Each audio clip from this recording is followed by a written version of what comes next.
Recording in progress.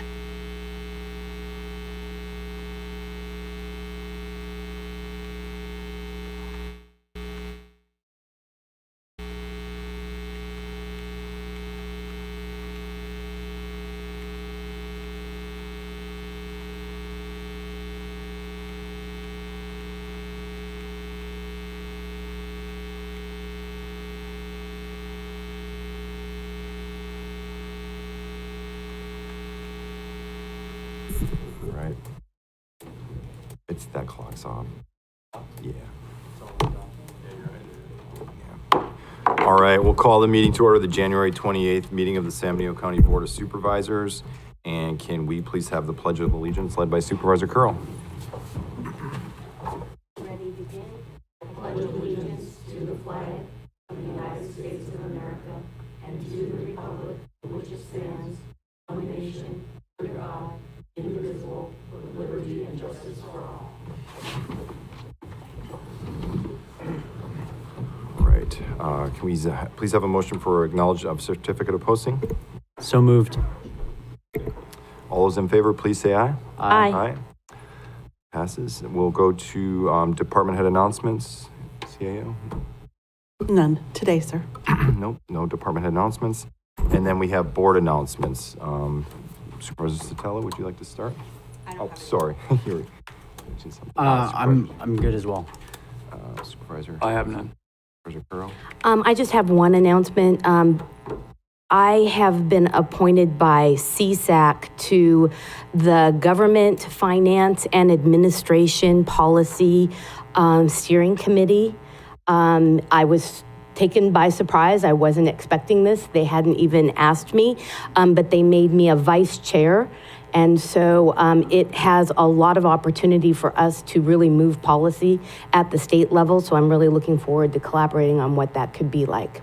And I will be forwarding a link with all of the different departments and policy items that they have right now. Congratulations. Thank you. Thank you, Supervisor Curl. Congrats on that. And then I'll be recommending at a following meeting for Supervisor Curl to be the delegate for CSAC to go in line with that. So that'll be coming up soon. And then I just have, from COG, I just wanted to mention we had, a good discussion as an opening meeting. And just one thing to put out there is that I have requested renewed consideration of renaming Highway 25 as Pinnacles National Park Highway all the way from, at least from 101 through town. So we'll have that conversation at some point. That's it for board announcements. Chair, Yes. can we respectfully do like a moment of silence at some point in this meeting for the 3 teens that were tragically lost on Shore Absolutely. Road? Yeah, I appreciate that. Thank you. So yeah, I think it would be, did you want to say anything further? Obviously, just it's a horrible loss for the community, and we know that these roads are, they're dangerous roads and tragic loss. I know the San Benito High School, Hollister High School community was really suffering from that and still is. And the families, I know locally, it's been a big hit on the community. And I know there was a candlelight vigil recently at the local church, Legacy, and a lot of people came out for that. So, but I think it would be appropriate now if that's okay with the rest of the board. So let's please have a moment of silence for the folks that were lost in that accident.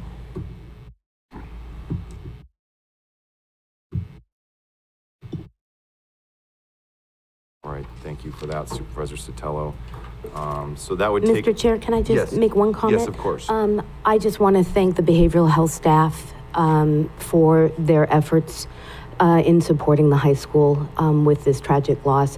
I know that they were there right away, and I just really appreciate the support that they're giving to the school district and the students and teachers.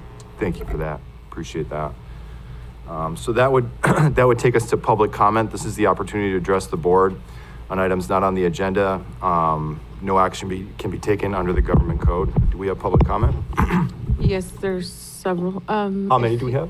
Right now I have 5. Okay. If you'd like to make a comment in chambers regarding public comment, items not on the agenda, please bring up your cards to me if you can. And on Zoom, please press *9 or the raised hand icon. And we'll start in chambers with Sandy Patterson. Is the microphone on? The microphone on?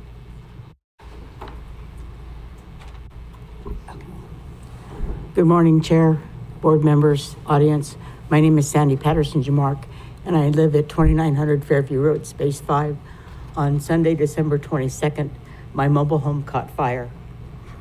And the Hollister Fire Department is awesome. They were there in 8 minutes with 3 engines, one from the airport, one from Station 1, and one from Station 2. They were advised that there were animals inside my residence. They saved every one, and this is one of them. Each one of the engines carries an animal kit on it. They started immediate with her and one of the cats. They asked how many more, and I said 3. I gave them descriptions. They were relentless. They did not come out of that mobile home until they brought every one of them out. She was unconscious, and they revived all 5, and all 5 survived. And I came here to make you aware, since you subsidize part of their salaries, that you know, and whatever it takes to keep these firefighters here, because I wouldn't have my mobile home, or I wouldn't have my animals. And my husband was a retired firefighter, 17 years with Pacific Grove as a volunteer engine captain, and 10 years with the crash unit at Monterey Airport. I know what these men go through, and we need to keep them here, because without them, she wouldn't be here. I wouldn't be here. My mobile home, they kept the fire to the kitchen, and mobile homes go up fast. So I plead with you to take care of our firefighters, because they took care of me. Thank you. Next in chambers, Mia Casey.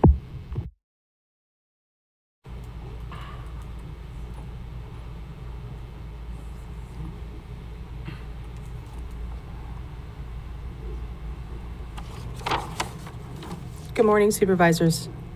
I'm here today to talk about fire, about the contract, about the department, but most of all, I'm here to support our firefighters. You know, there's been lots of rhetoric around the termination clause, so I just want to clarify a couple things. Enacting a clause in a contract is not reneging on a contract. And two, the intent of the city was never to extort the county.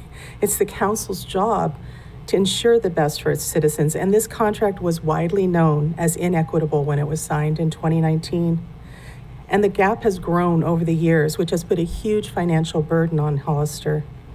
Before it was enacted, our city manager made attempts for over a year to discuss renegotiation of that contract with your CAO. Nothing came of these efforts, and I regret your CAO didn't communicate this to you, but that is not on the city. When the contract was signed in 2019, it was widely acknowledged that the county wasn't paying its share. In fact, Chair Kosmicki wrote an article in 2019 that stated, Velasquez pointed to the city contracts for fire services with San Juan Bautista and the county. The mayor made the case that those deals leave a burden on Hollister, which is, he argued, is subsidizing the Mission City and the county. The termination clause gave 9 months for parties to negotiate before it would take effect, but you still did not come to the table, instead spending $100,000 on a consultant to explore other options. And although weekly meetings were agreed to by the county, they have canceled those negotiations with the city week after week. I've heard an argument you can't pay your share unless you lay off staff, but I see other board projects being funded. This is a matter of priorities, and fire service should be a top priority. There's been so much talk about what the city should pay versus the county, but I just want to remind this board, all Hollister residents are also county residents. We are your constituents and account for 2/3 of this county's population, and we pay 11 cents for every property tax dollar to the county for services like public safety. The recent decision by the new city council to rescind the resolution protecting firefighters has put them at risk. We are about to lose dedicated firefighters to other agencies. I'm not sure if you saw the Mercury News yesterday talking about how short-staffed fire departments are. Our first responders should be our first priority. Put the politics aside and create a fair contract now, before our fire department is severely impacted. Your Hollister constituents would appreciate it. Thank you.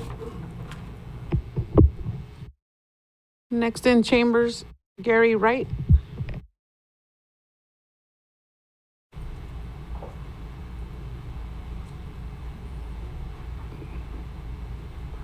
Good morning, Chairman, board members, and residents. I am Jerry Wright, and I am here to talk about the fire situation, the fire department situation also.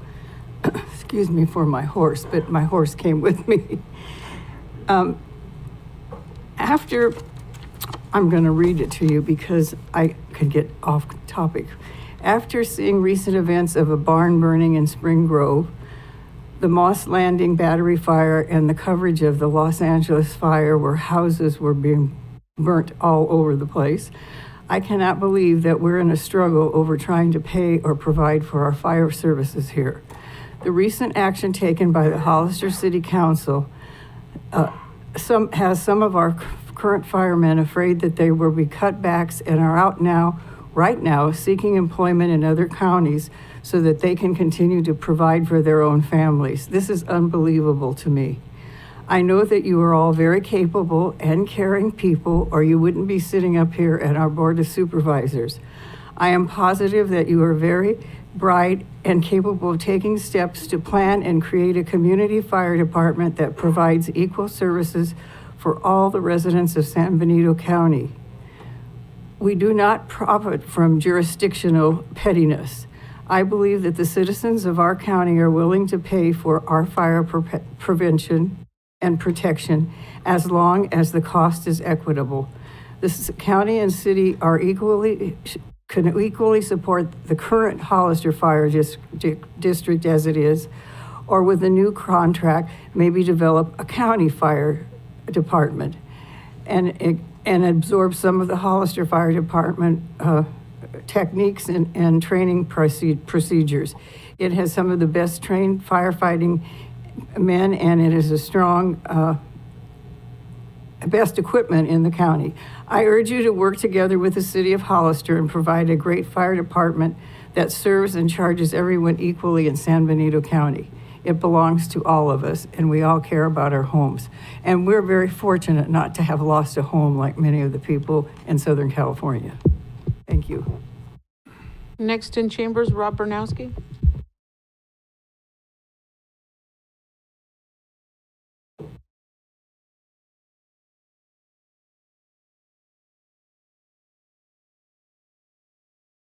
Good morning, Chairman Kosmicki and fellow supervisors. I'm going to digress from my comments here about your moment of silence. Please keep in mind, 5 people were impacted. 3 boys did die. There's another passenger who's in critical condition in the other car that was hit. Those families are just as impacted, if not more, than those 3 boys. So again, we cannot forget the other victims. So that said, getting my arms around this, I just want to give you an update from my perspective on the hospital. And I do want to say, I have the deal of a century for you. I really do. I have a business that I want to sell you, does $160 million in revenue, earns about $20 million a year, has a monopoly in the area, and has high regulatory hurdles to enter into the business, and you can buy it for $24 million. At the last hospital board meeting, they went through the terms, and even though they're going through the same term sheet from, we'll call it almost 2 years ago, and things are far rosier at the hospital, it's earned since the crisis something like $34 million. And the initial payment that they make is $24 million. That's what you can buy a business that will generate $20 million a year for $24 million. Their payback period is 15 months. And our investment banker even said, yes, this is a seller financed deal. And I just want you and the public to keep that in mind. This is a bad deal that the hospital board continues to advocate for. And I want you folks to always have in the top of your mind, it's a bad deal, and whatever levers you can pull to keep the hospital in our hands, and so that it will never close. Fire is really bad, the situation there. The hospital is right there with it. So thank you for indulging me, and have a good rest of your meeting. Next in chambers, Maureen Nelson, followed by Bridget.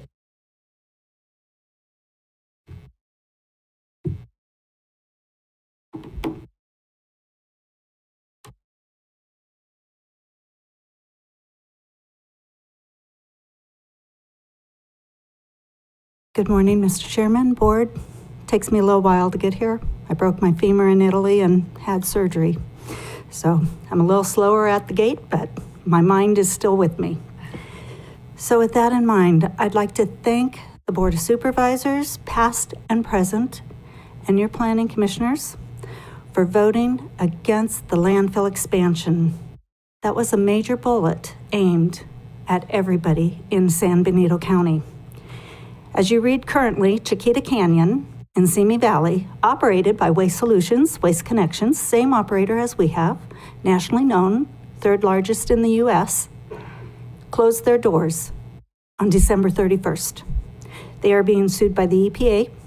They have leakage, leachate, fires. They did not report them to any governmental agency, kept it under wraps per se until it exploded out of the land.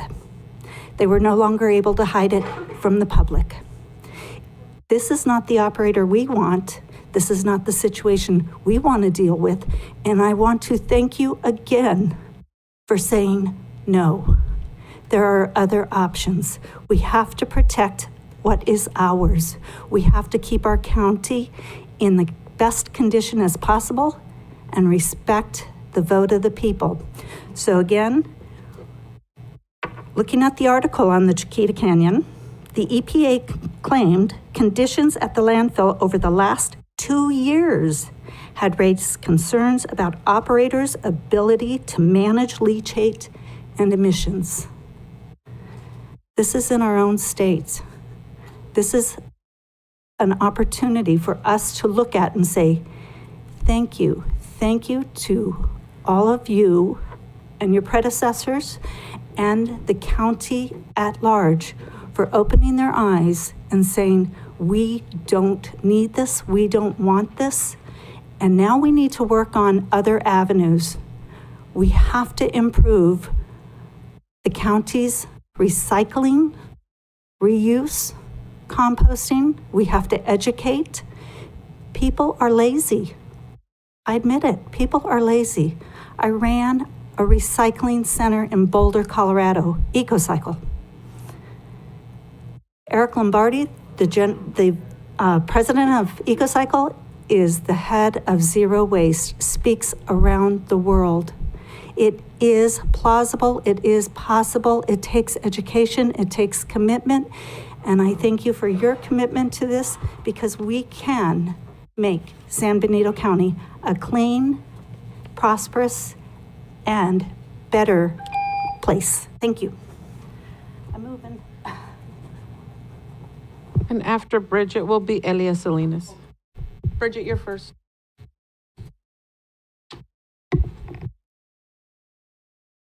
Good morning, Chair Colin Kosmicki. I want to congratulate Ignacio Velasquez and Dom Sanger being elected again. It's so good to see you here. I also want to point out, I'm so glad that Measure A passed and soon the city's general plan will also being referended as we speak. Just hearing about the fire situation, it's clear to me that the city and the county, they really have to playing catch up with all their services like the fire department, infrastructure 25, the schools, and the hospital. We cannot just keep growing with more developments when we don't have the services. I mean, I think right now it's probably 1,700 homes will be built as we speak, probably more. And what's the situation with the hospital, the firefighter situation? I mean, everything is so unclear, so we have to stop building. And then, as Maureen pointed out, the landfill, in 10 years, the landfill could be closed. And this will be another situation. And I just hope that with the landfill situation, that the county considers the closure and post-closure agreement, because the Waste Connection would be on the hook for the closure and post-closure. And post-closure agreement is 30 years post-closure. That's cost a lot of money they have to pay up. that the county and the city is not responsible for. So unfortunately, the landfill would become a transfer station. So I think this will be your future to think about over the next 10 years to prepare for a possible transfer station. And I think it would make the city and the county's water safer to drink, because you have a landfill that's up on the hill, could possibly pollute your groundwater.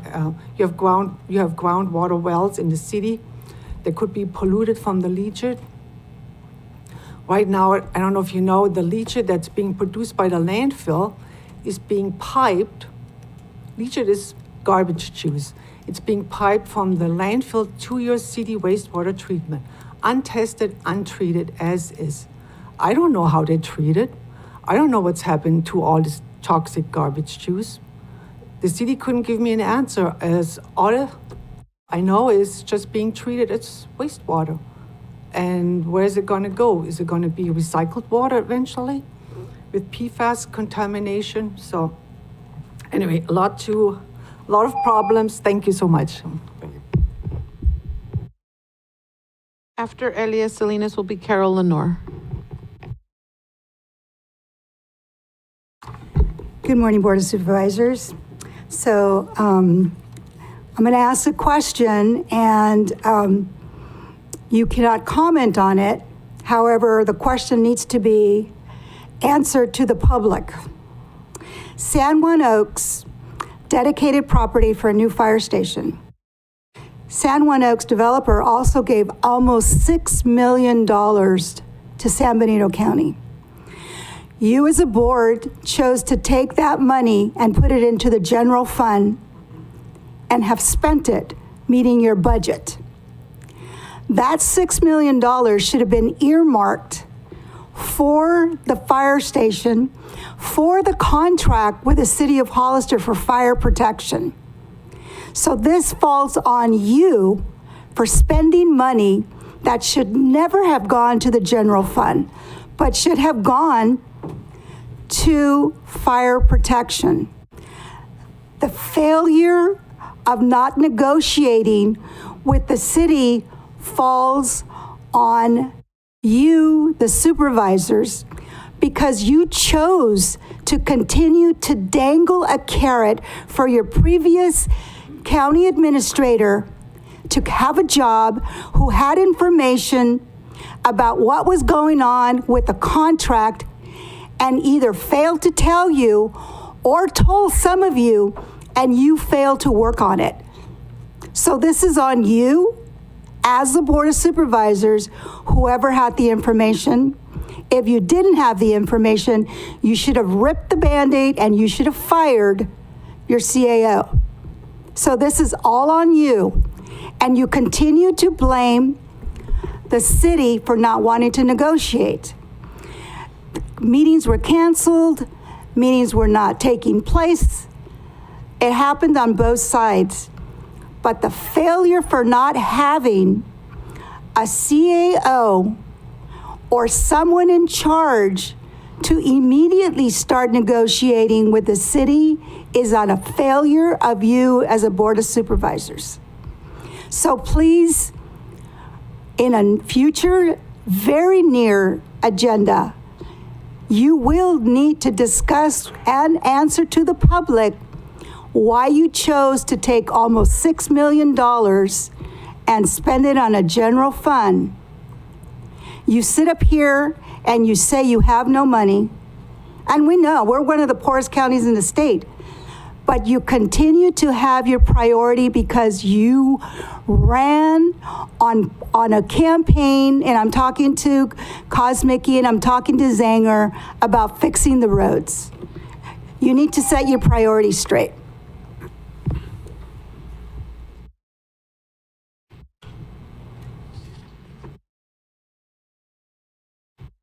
Good morning, County Board of Supervisors. Carol Lenore. I reside in the city of Hollister for my whole life. I'm here because of this. Normally, I wouldn't be here, and I never come here, okay? Because I always had a city council I could trust.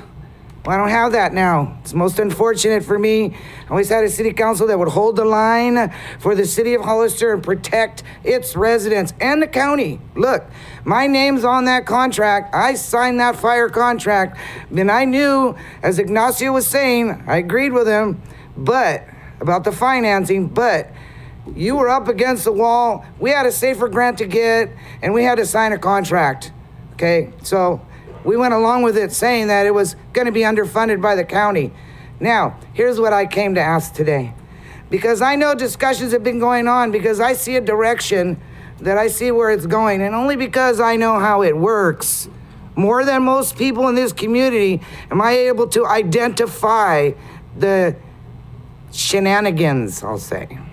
So, I'd like the ad hoc committee in full force to come to the Vets building with a town hall meeting, or I'd like the full board and city council to come to the Vets building with a public meeting so that all the residents can go there and express themselves. And I would like to see some kind of a draft very soon, whatever it gives you're planning. Bring it forward so we can look at it. If you try to do it and then we can't look at it, that's not fair. All in the name of transparency, right? Transparency. That's all I ever hear. It's transparency. Bring the ad hoc out to the public and let's have a discussion. And so schedule a town hall meeting, and for God's sakes, try to be fair to the city, because they're ailing right now. They're all new. They're all rookies, except for Dolores. Well, Roland. Let's have some honest discussions. That's what we did the first time. We had honest discussions. What changed? You cannot have our fire department. Thank you. Next in chambers, Denise Quintana.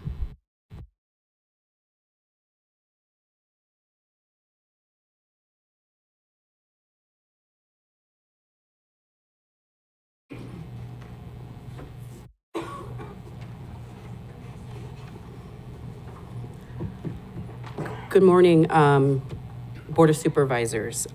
My name is Denise Quintana, and I am here on behalf of the San Benito County Public Health Department under HHSA. I'm going to read to you a letter that they have written, which we'll send to you later. We are writing to respectfully and thoughtfully express our concerns regarding the recent decision to eliminate our one remote workday per week. While we understand that the board believes the change will enhance our ability to serve the community by ensuring our presence in the office, we would like to offer a different perspective, one that reflects how this decision impacts us as employees and the community we are dedicated to supporting. For many of us, the remote workday was not just a convenience, but a necessity. It provided a vital opportunity to recharge physically and mentally, especially for those of us with long commutes spanning multiple counties. This day of flexibility allowed us to maintain a healthier work-life balance, which in turn made us more focused, energized, and effective when serving the community in person. From a safety standpoint, one fewer commuting days reduces our exposure to road risks, traffic accidents, and physical strain of extensive travel. A healthier, less stressed workforce directly translates into a better service delivery and a stronger connection with those who rely on us. We want to assure the board that the community was never neglected during remote workdays. In fact, the flexibility allowed us to manage administrative tasks, prepare for meetings, respond promptly to virtual inquiries, all while ensuring the quality of in-person services remained uncompromised. Our ability to adapt and remain available, regardless of the location, is evidence of our commitment to the community needs. Reinstating the remote workday would demonstrate the board's recognition of the dedication and effort we bring to our roles. This balance not only preserves the morale and well-being of employees, but also sustains the high level of service that our community expects and deserves. We believe that reinstating a remote workday, you would be fostering work environment that supports employees' retention and satisfaction. In a competitive job market, competitive job market. Organizations that provide work-life balance and flexibility are more likely to attract and retain top talent in and out of the community. We respectfully ask the board to reconsider the policy change and how it affects both the team, the community we serve. By supporting the well-being of your employees, you ultimately ensure that we are the best for the people who depend on us. Thank you for your time and consideration. And on Zoom, Valerie, you've been unmuted and you have 3 minutes. Thank you very much, and good morning, folks. This is Valerie with Reach San Benito Parks Foundation, of course. We've got to keep the parks in view. I wanted to bring up the fact that, and I am so with the honoring of the students who passed and their families and those affected. So thank you for that effort there. So anyway, with the National Recreation and Parks Association notifications, there are 2 large grants possible through the state. One is Land Water Conservation Partnerships and Outdoor Legacy Partnership Program. Both of those are large grants that we may have a possibility of matching. That's the nice thing. We're shovel ready and possible matching grants. So it might help us out with the Sunnyside Park out at Hospital Road, where we're bordering and on the San Benito River. And then the historic park has a bank that was impacted by a flood several years ago, and we do not have funds to repair that. So anyway, I encourage you to look at these large grants that are possible that do match what we have currently in need of. So thank you. Keep the parks in mind. Always, it is important for our tourism because people are not going to come here without more recourse to entertainment and recreation outside of just the pinnacles. So thank you very much. Have a nice day. Thank you. And that concludes public comment. All right, I want to thank everyone for their comments. Just since there is a board item later in closed session, I just want to clarify we are in good faith negotiations with the new council in Hollister, and I'm very thankful for that new council for opening the door for those good faith negotiations by rescinding the threat by the former council to terminate county fire services. Thank you. Mr. Chair, if I could say a point of information, I'd like to make a comment. Also, I heard some things today, and as the person that actually worked on creating the fire partnership with the city and the county back in 2013, I do want to make some clarifications because I have to say I was shocked when I heard that the former mayor, Mia Casey, actually gave notice to cancel the fire contract, knowing full well, because the fire department spoke up, that that would lead to layoffs. That's not a partnership. That's not what we created as a team. I can say as a team, we can work out these issues. And I'm really excited that we have a new mayor, Roxanne Stevens, that actually reached out immediately to work on finish briefly, please. a meeting to work out these issues. And we're going to work those out. And I'm sorry to keep hearing these accusations of layoffs. We don't have to lay off anybody if we work together. So I just Stop wanted to yelling out and also I wanted up. I wanted to make sure that we understand by these conversations that are happening now, we're going to solve these issues, and it never had to come to this. So thank you very much. Thank you. Appreciate it. All right. So that finishes public comment, and we will move on to the consent agenda. So these matters are considered as a whole without discussion unless something is removed from consent by one of the supervisors. Approval of the consent is recommended action. 3 minutes to speak on items pulled from consent, or 3 minutes to speak on items as a whole on consent. Do we have any public comment for consent?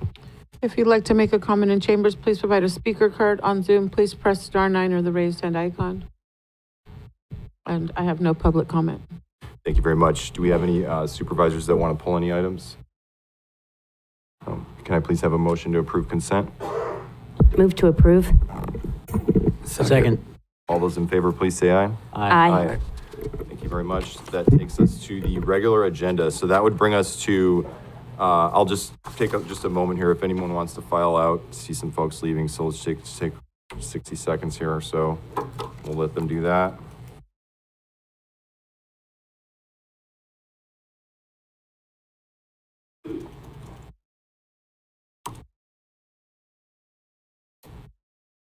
Right. So we'll move on to regular agenda 2.1, discuss and approve amended board rules and procedures to include adoption of Rosenberg's rules with various other amendments as directed by the board.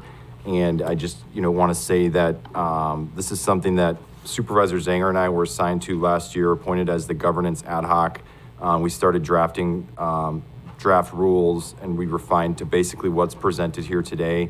The goal is essentially to simplify our meetings, to streamline our meetings where possible, where we don't lose productivity, and just to make the meetings as productive and orderly as possible. And I know amending the board rules has been something that's been the desire of at least most of the board members for a while. And so essentially it's Rosenberg's rules with some additions listed in the draft document that you can read that we felt were specific and what I would just say logical for San Benito County. So that's basically in a nutshell. Supervisor Zanger, did you want to add anything as also being on the ad hoc? No, I don't think so. I mean, just like you said, just that hope to just streamline things and kind of clean up a little bit, make it a lot simpler and quicker. Thank you very much. Now we will go to public comment, and then we'll come back after that for board questions and comments. If you'd like to make a comment in chambers, please provide a speaker card. On Zoom, please press *9 or the raised hand icon. And in chambers, we'll start with Rob Bernowski.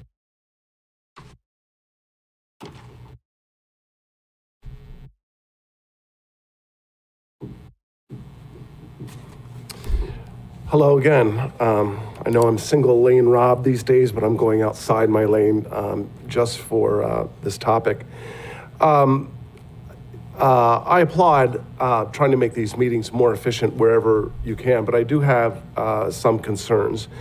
And first and foremost is there's no statement in, I guess, the revised rules that you're going to comply with or that these are subordinate to any law like the Brown Act law. I just noticed, just by one way of example, down at the bottom, you have speakers are requested to share city or county of residence on speaker cards or verbally. The Brown Act says I don't have to tell you anything about where I live, what my name is. I could say Mickey Mouse or whatever. And it's little things like that that I just feel like maybe you're rushing into these things. Whereas your other laws are very detailed and somebody can figure out, okay, here's what my rules are. When I first saw this, I went to your agenda. There's no link for Rosenberg's rules. And I would want to know exactly what rules, what version that I have to adhere to if I'm coming here as a public speaker. The other thing that I have a concern about is and I don't know how you guys, how the county functions, but who can give direction to department heads? Because if they have to come here, they have to, explain to you what they're doing, or they have something of import, it seems to me that they should be able to do that. And if they're elected, they absolutely should, because there's no other forum for the public to find out what's going on. I, for one, happen to enjoy the roads report every meeting where you're finding out what's going on, because that's a very important here. The other thing is, and I'm trying to be judicious with my time, which I can't see, oh, there it is we have to realize that you folks are elected, there's different personalities, people are gonna work together differently, there's chemistry, there's even differences between the way men approach a problem and women approach a problem. And my quick read of this is I just wanna make sure that not one person, this would be the board chair, and this is not anything about you, the current chair, but having too much power over somebody that I elected. As I've said here, and you hear me say at the hospital board all the time, we elect you for your opinions, we want to hear your opinions, and we want to be able to reach out to you and find out what's going on. And there just seems to be a whole lot of control things going on here over the elected, and that's a huge concern. So I guess what I want to close with is, I'm glad that this was published and stuff. I want more time. I think the community may need more time, and you folks, to digest what's actually going on here and what does it mean. What is the exact problem you're trying to solve? I don't want to stop you from changing the rules if that makes sense, but there's a lot to happen here for those who are our senior elected body. Thank you so much. Next in chambers, Elias Salinas.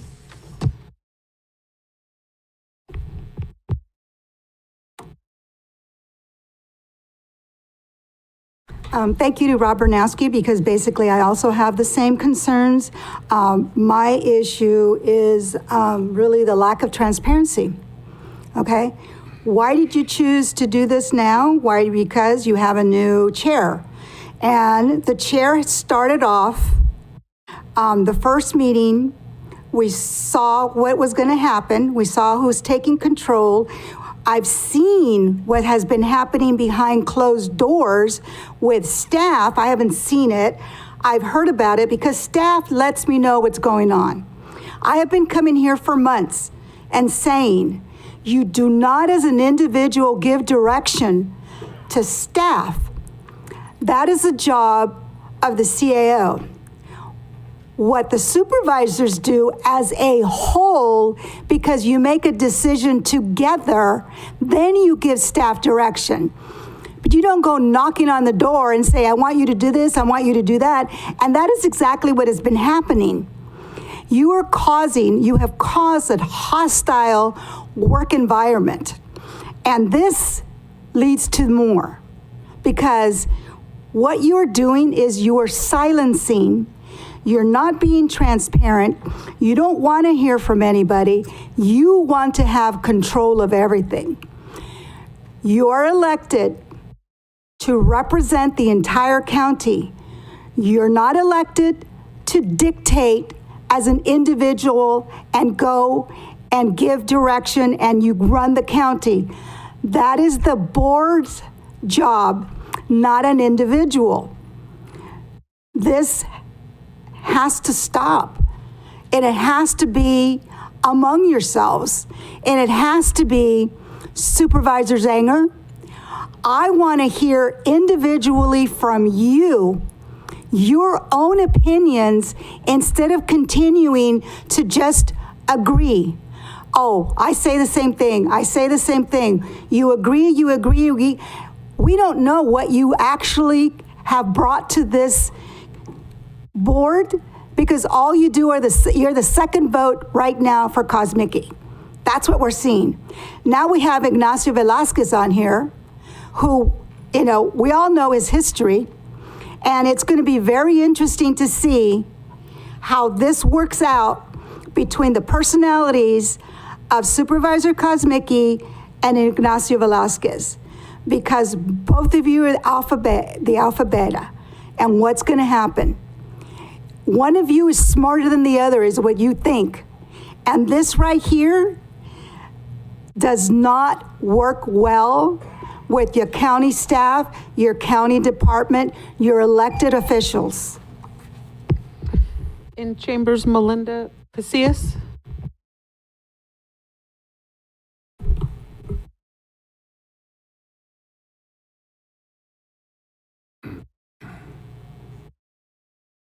Good morning. Melinda Casillas, Treasurer, Tax Collector, Public Administrator. I'd just like to say that I'm disappointed that the department head announcements are taken out. I feel that the department heads come up here and give information for the community, not for the Board of Supervisors, but for the community. And we don't just come up here to speak just to hear ourselves speak. I feel like we provide a lot of good information for community members. I'm also disappointed to see that recognitions and public proclamations are not in here. When a county employee, especially when a county employee retires, they should be recognized. They've been here for all those years and they've worked for the county, put in a lot of hours and time. And the community should know what they've been doing. And also the same with proclamations. And when somebody comes up here, for example, the Saddle Horse Show, and they introduce the new queen. They're not here just to tell you what the new queen is. They want you to come to the rodeo. So I feel like there's a lot of community information that's provided, and I'm really disappointed to see if those are not part of the agenda anymore. Thank you. And on Zoom, Valerie, you've been unmuted and you have 3 minutes. Yes, thank you. I can't agree more with those who have spoken already. Bernosky, Salinas, Casillas. It is really important that this be a forum for the entire county to have a chance to see what the thinking is of our supervisors, the interaction, inform you with what's going on in their minds, at the importance of whatever you're going to be talking about, to reduce the Board of Supervisors meetings to something that strips the public of the attitudes, the visualization of how our county works. It is really important that we welcome in the public on these 2 days of the month. That is not an inconvenience that should be considered at all. You need to welcome in the public, welcome all the awards, welcome interaction, because this feeds you with what's going on in the county's mind, even though there are not very many people who do speak up, who want to bring things to the fore. But it's all very important. We speak for people that we know, and it encourages more members of the community to also tune in and think and add to the conversation. This is what you should be asking for, is advertising for more people to bring their comments to the board rather than having the exclusivity of that time to yourselves. Thank you. Thank you. And that concludes public comment for this item. Yeah, thank you everybody for the comments. I normally would kick it around, but just since I was on the ad hoc, I just do want to clarify some things. There was some concern expressed about supervisors not giving direction to staff. That's actually explicitly stated in the board rules for the very first time. That was intentionally put in there so that it's clear to the board members, and I think we all know that we don't give policy direction to staff. At the same time, especially being in a small community, the supervisors are able to communicate with staff. If I have a pothole in my district, I'm certainly not going to have to go through the CAO. I'll let the Public Works Department know about it. If there's a code enforcement issue, anything in my district of that nature, I certainly have the right to talk to staff, and there's nothing against that. But as far as policy and giving policy direction, we wanted to make it very clear, even though we all know that just to draw that line. So, and then also appreciate Melinda Casillas. I understand what you're saying. I just want to point out, though, that department head announcements can be agendized. We can make exceptions. There's further out rules as far as the number of days before the meetings, but the agenda goes out on the Wednesday before the Tuesday meetings. So if you have something, you can certainly request to put that on the agenda. We wanted to get away from this is all about transparency, actually. We wanted to make sure that the public is aware of these topics. And what's happened in the past is we've had department head announcements and they've become regular agenda items because there's a lot of back and forth that then happens. And the public is actually not able to take part in that conversation. The public did not know that the board was going to be discussing those very important topics. So this was meant as a transparency item. But I do appreciate, Melinda, you can certainly put in those requests to get that on the agenda. I also would suggest to department heads to coordinate with the PIO for potential outreach more. I think there's actually a lot more of ability to reach people through social media, traditional media, than our board meetings. I don't think very many people actually watch our board meetings. So I think you would get a lot more headway as far as getting out all those things.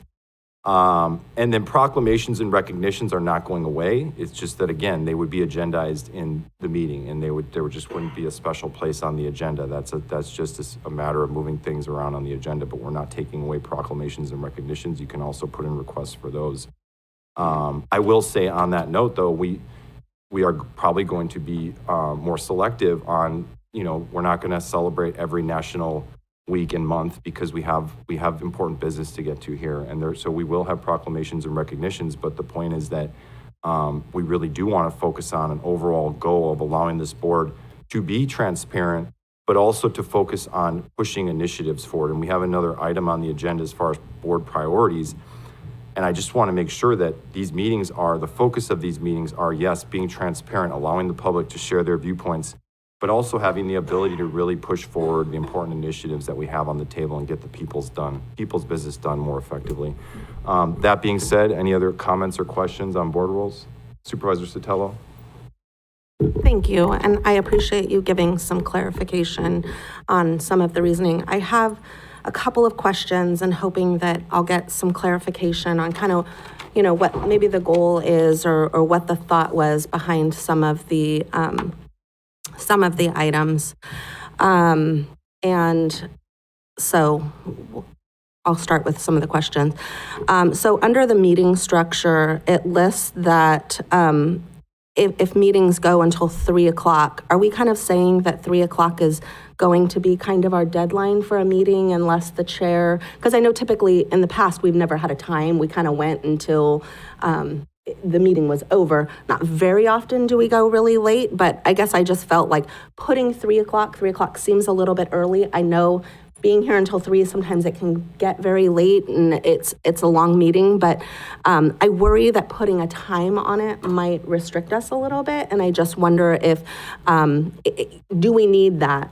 And so I'd be glad to respond, and if Supervisor Zanger wants to chime in as well.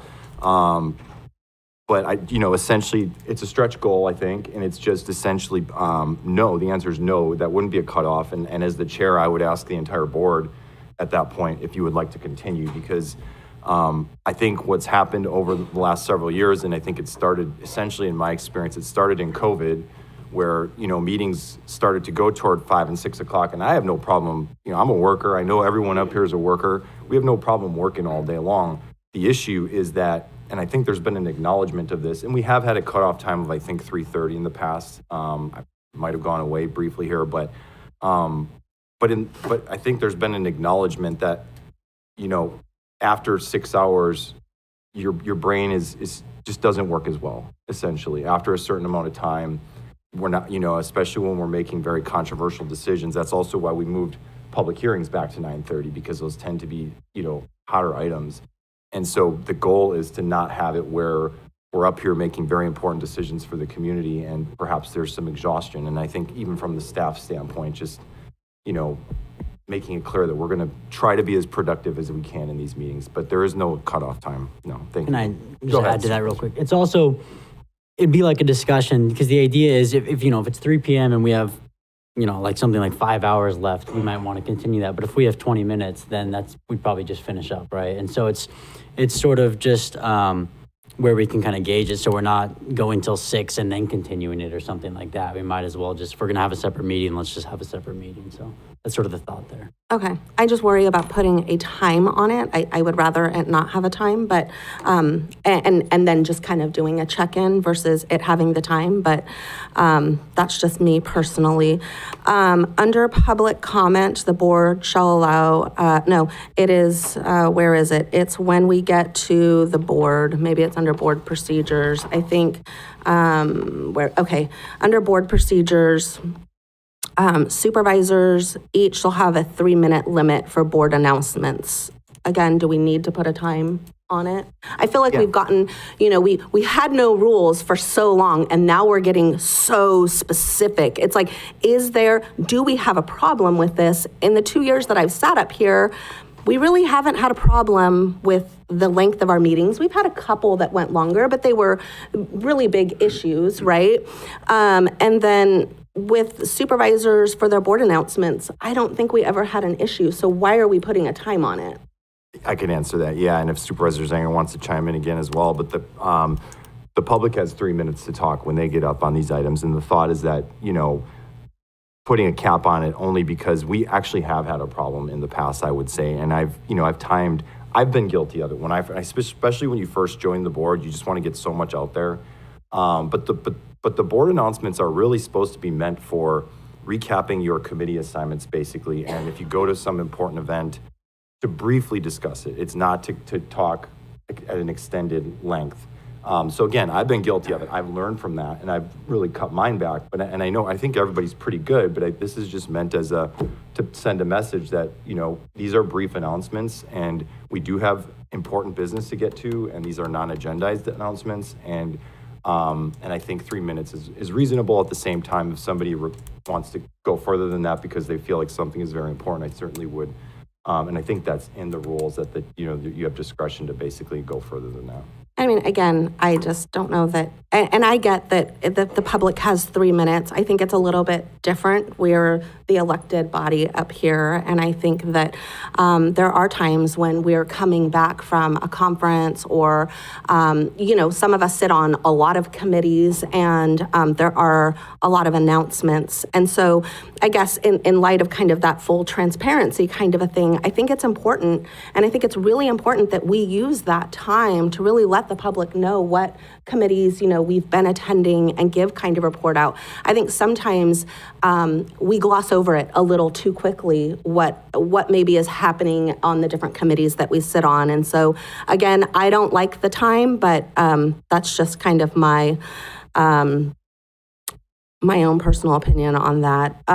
Roll call votes, again, under board procedures, roll call votes required for all public hearings and regular agenda items. I'm just curious why we are moving, when we talk about efficiency, that definitely is adding more time when we have to call on every single supervisor. So I'm just curious what the reasoning is behind that, as well as I also would like to know, it's not clear here, but is there a particular order? Are we going in alphabetical order when we do roll call votes? Are we going by district? Do you always start with the same, if we're going in alpha, is it always started the same? Are you going to go forward to backwards? How is it going to work?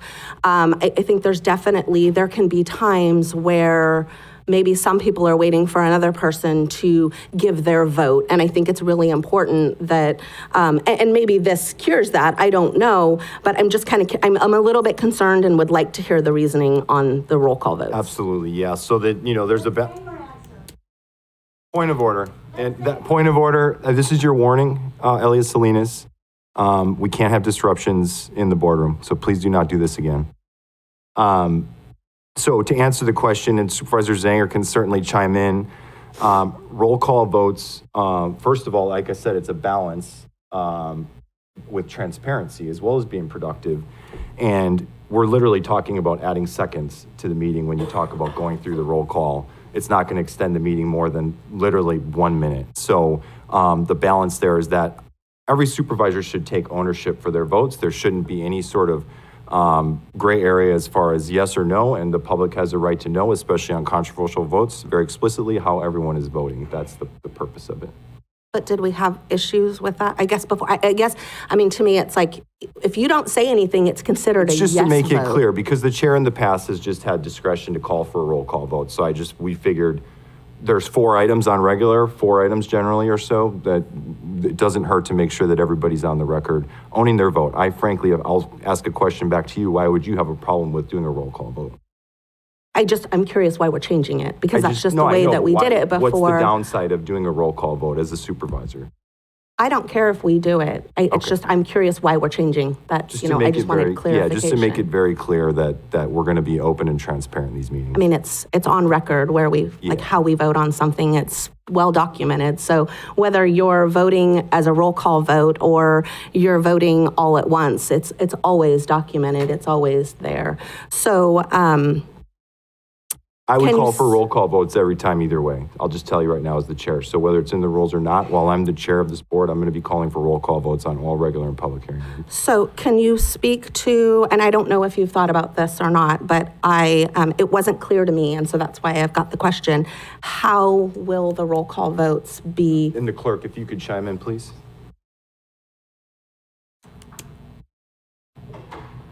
Thank you, Chair. Yeah, usually for roll call votes, we start with the chair, vice chair, and then move by district. Okay. Again, I don't like it, but that's me.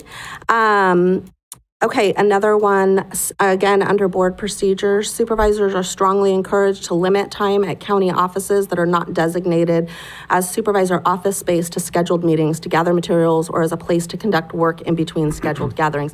None of us have supervisor office space at any of the county buildings or really anywhere else that I know of. And so, again, just kind of curious what the reasoning is behind this. I don't know that any of us have ever had an issue with abusing time or wasting staff time, but maybe I'm unaware of issues. So I was hoping you might be able to clarify what the Definitely. reasoning is on this. Yeah, the administration building is not the county supervisor's personal offices, and and I think it's a matter of, again, the board rules are very explicit in describing that you can be here for meetings and between meetings, but there's no reason for supervisors to be here, for instance, from 9, I'm not saying this is happening, but making it clear, you're not supposed to be here from 9 to 5 just to be working here, because that creates issues with staff. And the questions that have come up about supervisors giving direction to staff and, sort of having that presence that may or may not intimidate staff, that will no longer, that it's very clear that, essentially you work remotely, you work when we hopefully find somewhere for supervisor offices, and we have various places we go for meetings, including this building. Okay, I don't see this as a problem. Again, I think we're putting stuff in here that's kind of unnecessary, but the next one has to do with kind of out-of-state travel for supervisors or other employees, requires approval of the board in a public meeting. How do you anticipate, what does that look like?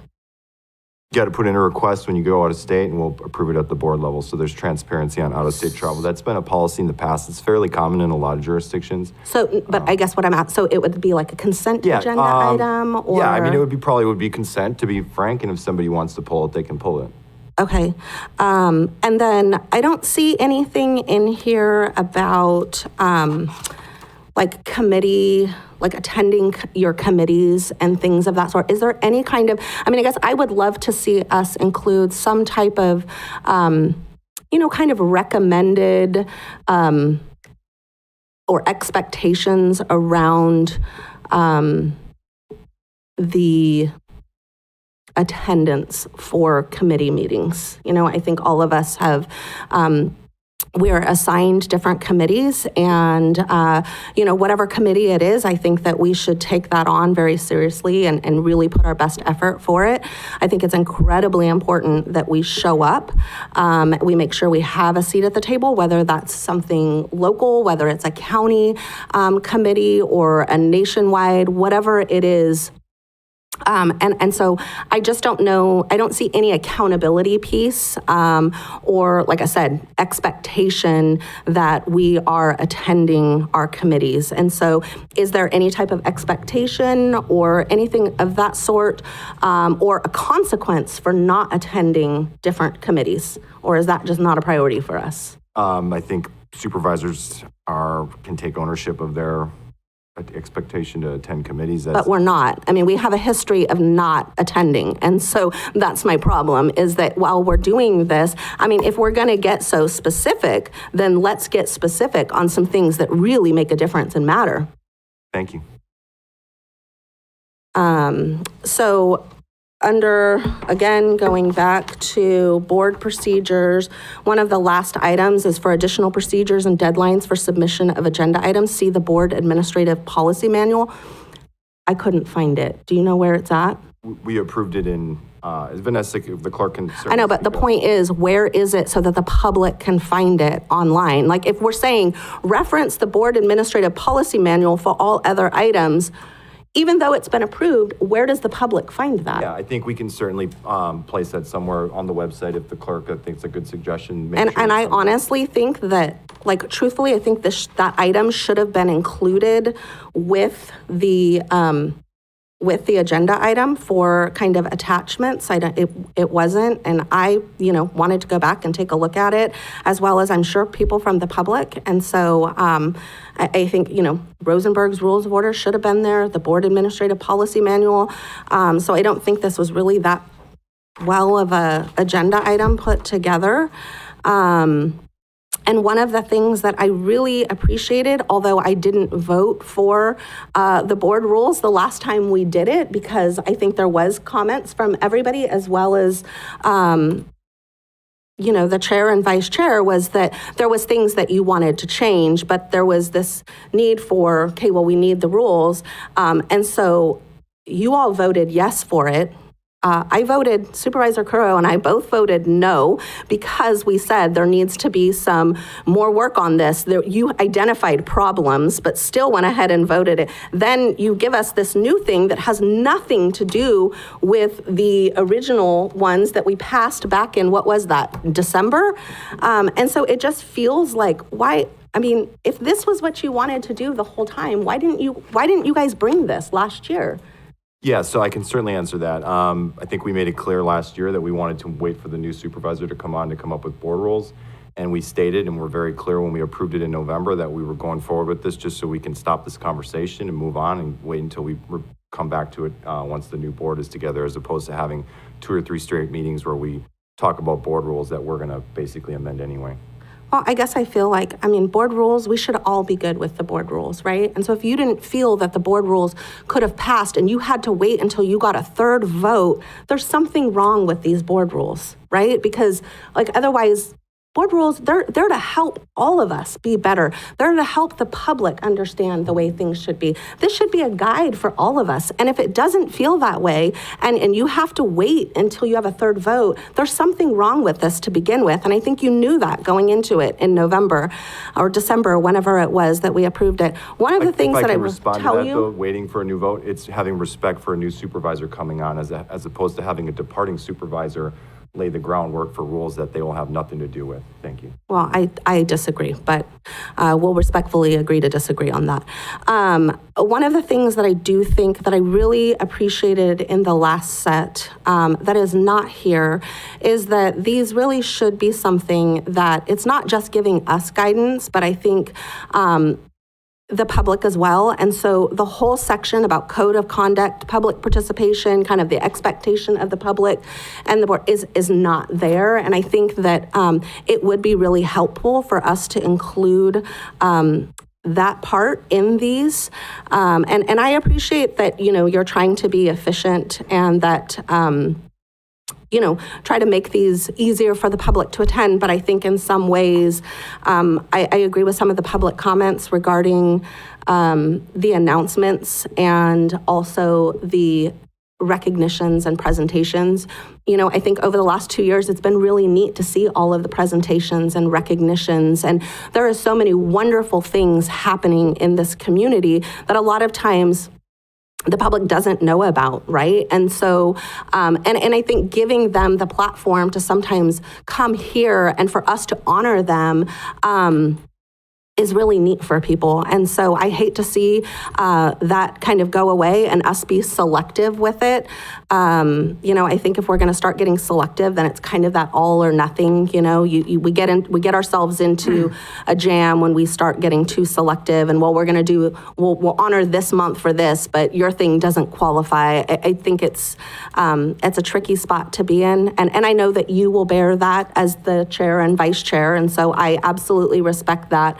But I do think that the department heads as well, I see it says that they will email us and the CAO, but I think a lot of times really the announcements that were coming from department heads were really for, it's not just for us, it's for the public. And so I would really ask that we reconsider, we give ourselves a little bit more time to really make this something that we can all be proud of and stand behind and feel like it's really the guiding document for the Board of Supervisors kind of meetings and our rules and procedures. So thank you.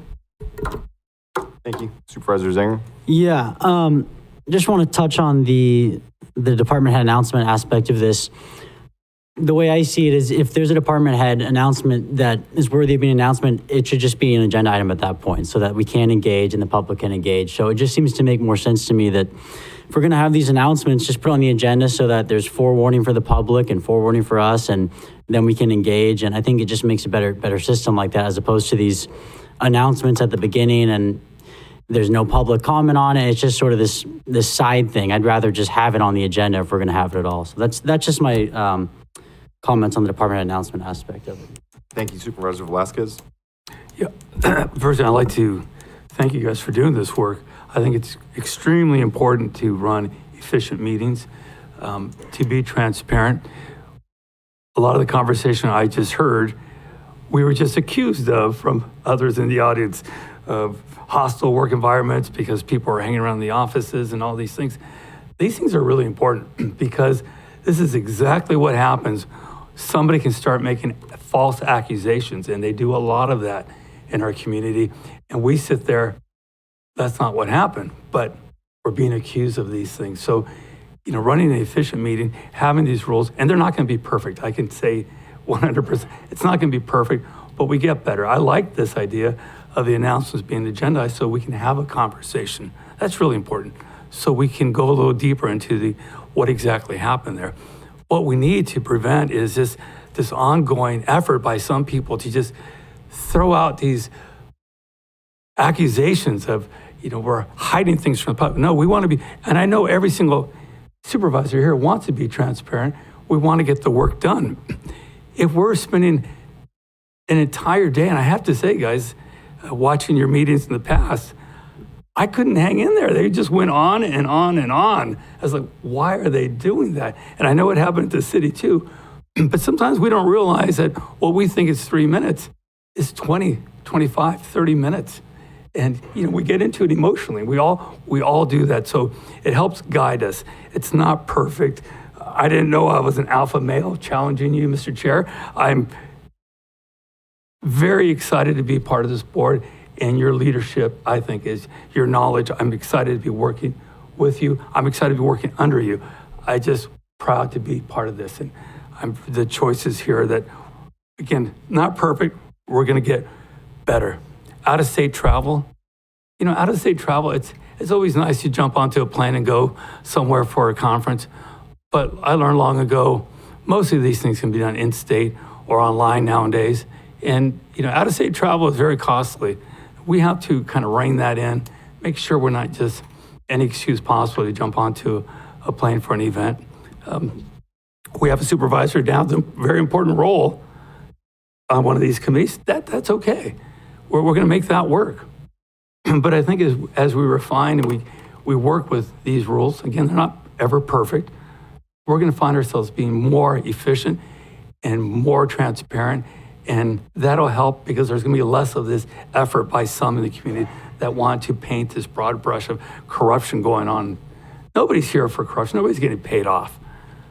We just want to get this work done right. But what is most important is that facts are going out to the community. And if we as a board can present that here, the 5 of us, that minimizes the opportunity of those that want to make up new facts. And that's what we should be doing together. And again, we're not all going to win every single item we want, but if we work together and we're focusing our energy on fewer items, we're going to find the public being more willing to engage in our meetings because they're going to be much shorter meetings. And we shouldn't have to spend our day here hearing ourselves talk. So I'm going to cut myself off. Supervisor Curl, thank you.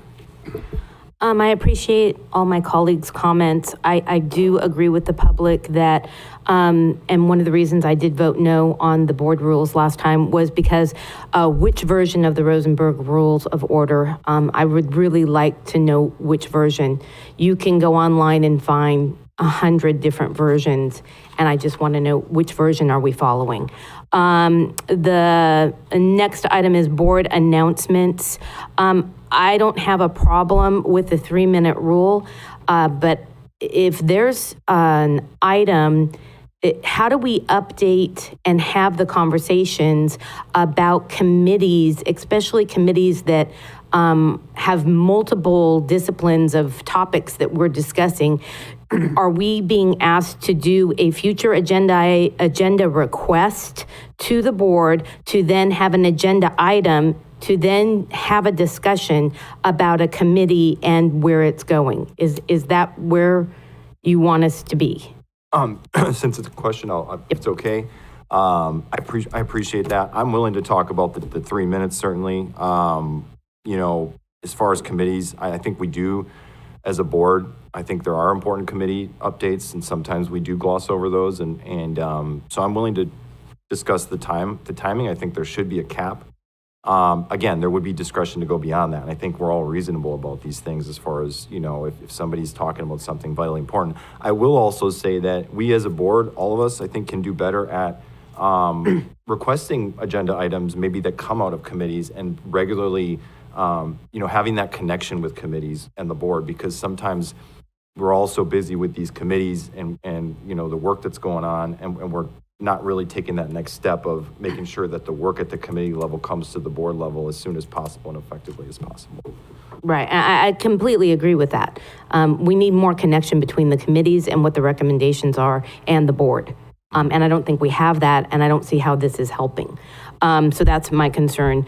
The out-of-state travel, my example is I was appointed a year and a half ago to the NACO Ag and Rural Affairs Policy Committee. I'm a voting member. Five of the supervisors in California are voting members. And so I have to do a future agenda item request to then have an agenda item to get approval to do that travel.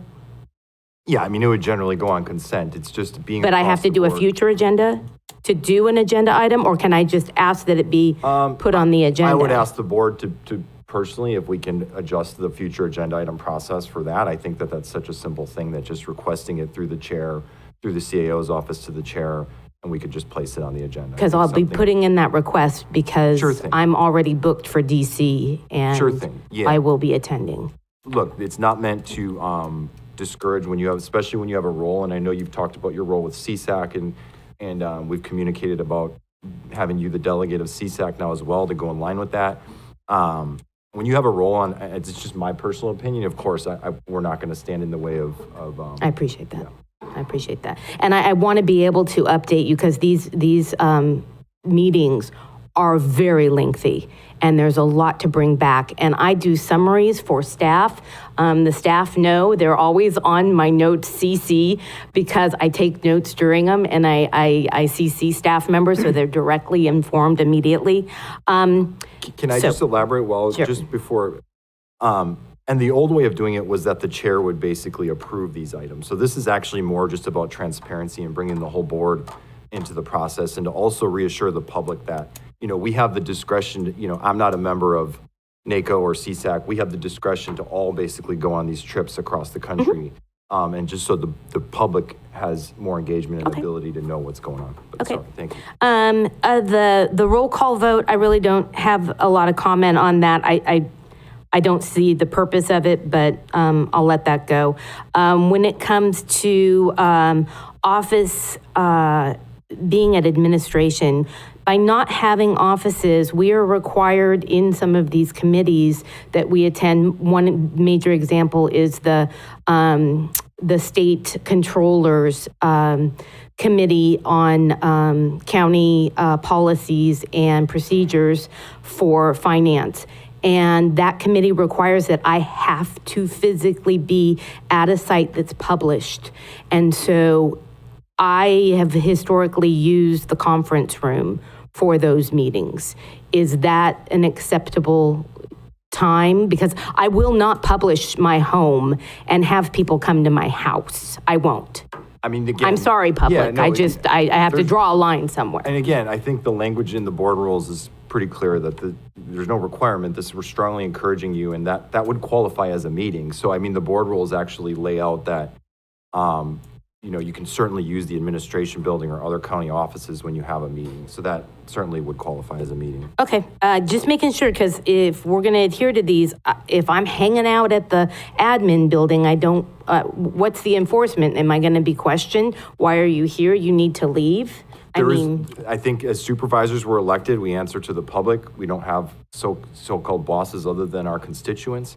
And we all have to take, you know, responsibility and trust that we're all going to do our best to follow these rules. Okay. I would also recommend that we come up with some sort of way, even if it's not at every board meeting, but maybe quarterly, that we are hearing from every one of the committees that we've been assigned, that we hear something from the assigned supervisor.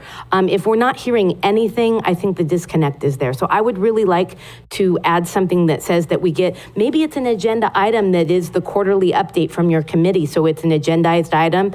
We say who's doing that quarter and you space it out over time. I don't know. That's just an idea I had. I would also like to get the copy of the board administrative policy manual. I went through my supervisor handbook that I got, the binder. I didn't see it in there, so I'd like to see that, especially before adopting these rules. If we haven't seen that, I feel very uncomfortable about adopting the rules. The department heads, being a former county employee and knowing how long it takes to get agenda items on and the limited amount of time you have, I would really like exceptions made, but not used as weapons. I feel like this is kind of making departments be fearful about doing updates to the board or announcements to the public.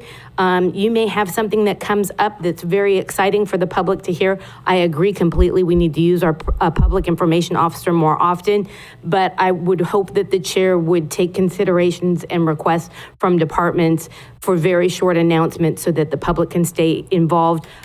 Putting department head announcements on as agenda items is going to expand the conversation. The whole point about the announcement, it's an announcement and not a debate. So those are my comments, Mr. Chair. Yeah, thank you so much. Great comments. Just the last one, as far as the debate, the problem is it has become a debate, and that's the department head announcements have opened the door for essentially what is an agenda item, and our goal with that is basically just to make them more transparent. If the county council, first off, can you address the Rosenberg's rules question, because we've been through this and you've sent us Cal City's version of Rosenberg's rules, which perhaps we could publish that as a link with these yes, rules. in fact, I've already asked my staff to bring down the latest version of Rosenberg's and the policy manual so that it'll be available here today, hopefully. There's also a cheat sheet that is published for Rosenberg's, which is an easy one-page for everything that the board does. It tells you what you have to do.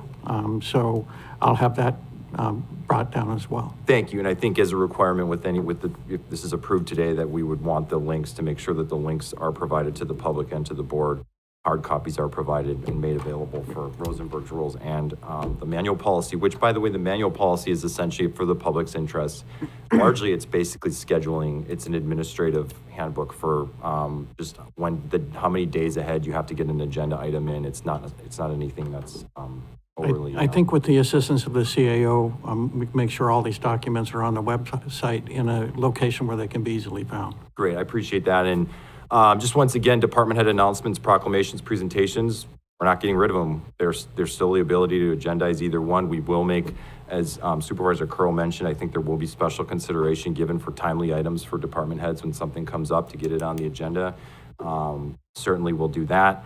And we just want to make this more transparent because being the senior member of the board now, I've been on the board for 4 years, and department heads all have good intentions with their announcements, and it's not their fault, but we're politicians, and then we basically take those department head announcements and we have what turn into 15, 20, 30-minute conversations on a department head announcement, and we're basically violating the law at that point, and these should be agendized, and we want to get away from that. So that's the department head announcement part. We don't want to, there's no fear involved. We just follow the process and put it on the agenda.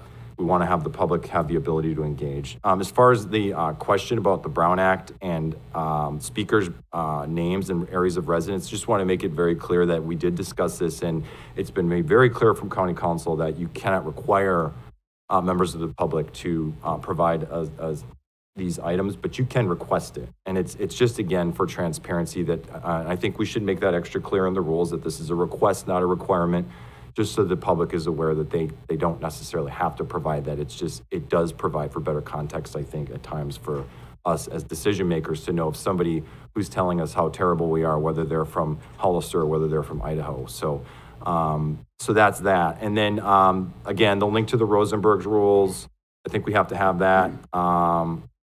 And then Timing for board announcements. I'm open to discussion on that. The 3 minutes, the logic there was just to keep it at basically where the public's limit is. I do think there should be a cap that where there's discretion by the chair and the board majority. And is there a will to extend it to perhaps 5 minutes? I don't know. I'll just throw that out there. Do we want that? Otherwise, we can keep it at 3 minutes and see how it goes if it's approved. Supervisors want to chime in? Yeah, I mean, I'll chime in.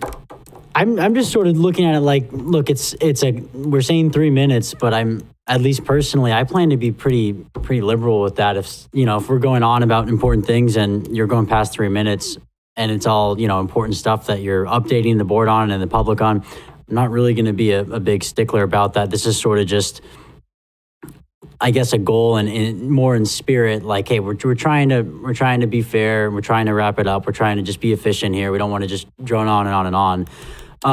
So I didn't intend on, at least if it was up to me, being particularly strict about that either way.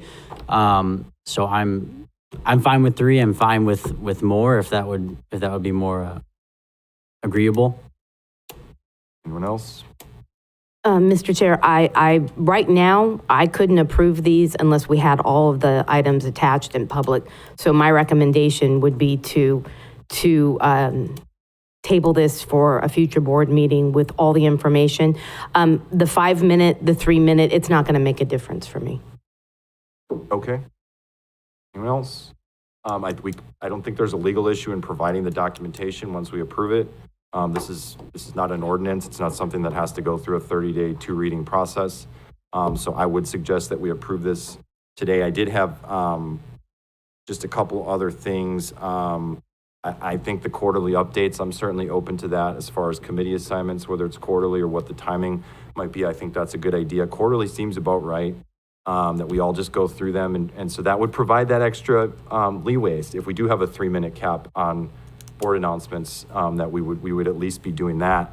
And then I will just say it's very commonplace for boards to approve board rules and to continually monitor them, to potentially revise them. So these are not, as Supervisor Velasquez said, nothing is perfect. No board rules are perfect. No council rules are perfect. But I would just encourage this board to continually monitor what works and doesn't work, and we can certainly bring them back and revise them later.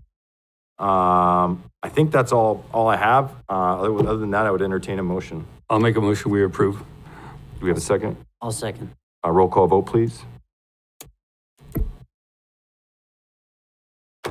Supervisor Kuzminski? Yes. Supervisor Zanger? Yes. Supervisor Sotelo? No.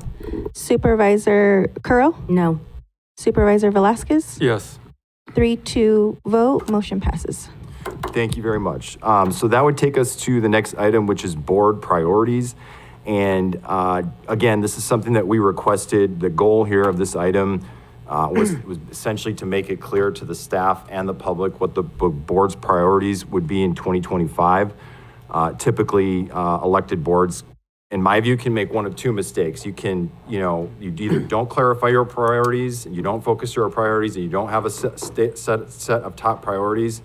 Or on the other hand, you have far too many priorities that end up resulting in, nothing substantial happening from a policy standpoint. So that was really the intention of having this conversation, to keep it relatively simple. I don't think we have to, do anything that's completely, going on with every topic. I think this is just basically picking topics. And I know Supervisor Zanger, before I go on, wanted to mention, he's also was involved as the vice chair in bringing this forward. If you want to go for Yeah. And I'll just say this seems a little newer because typically we have, a board retreat every year, but we decided to try to go without it this year and see how we do. I think we just felt like it wasn't necessary to hire a facilitator to, help us do icebreakers and figure out our priorities. So we just want to give it a shot on our own and sort of have a simpler, smaller list that we can just have the discussion here about. Thank you. And so again, the idea here is for supervisors to share the issues, that the larger topics that they want considered for this priority list. And I appreciate Dulce Alonso. We've asked staff to share topics as supervisors offer ideas on just basically a list. And then the idea here would be to eventually have a list and to narrow that list and to eventually have a motion to approve a list of priorities. I think as the chair and vice chair, our goal is for the board to include, I'm hoping that just as a goal, and maybe it's a stretch goal, of having at least one of these top priorities on every agenda going forward, so that we're recognizing that these are our priorities, and we're having a routine sort of structure as far as how we're moving forward and progressing on these priorities. And so our recommendation is to develop a list with a total of no more than five top priorities. And Supervisor Zanger and I did consult, and to kick off the conversation, Dulce, I would like to recommend the following 4 priorities for San Benito County Board in 2025. The first one, in no particular order, would be housing policy reform. And I don't know if you have the ability to pull that up on the screen. There we go. They're working. The second item would be road improvements. The third item, homeless encampment trash cleanup.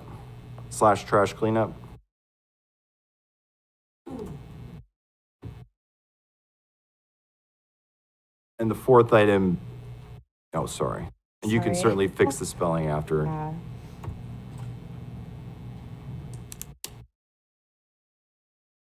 And the fourth item, tourism.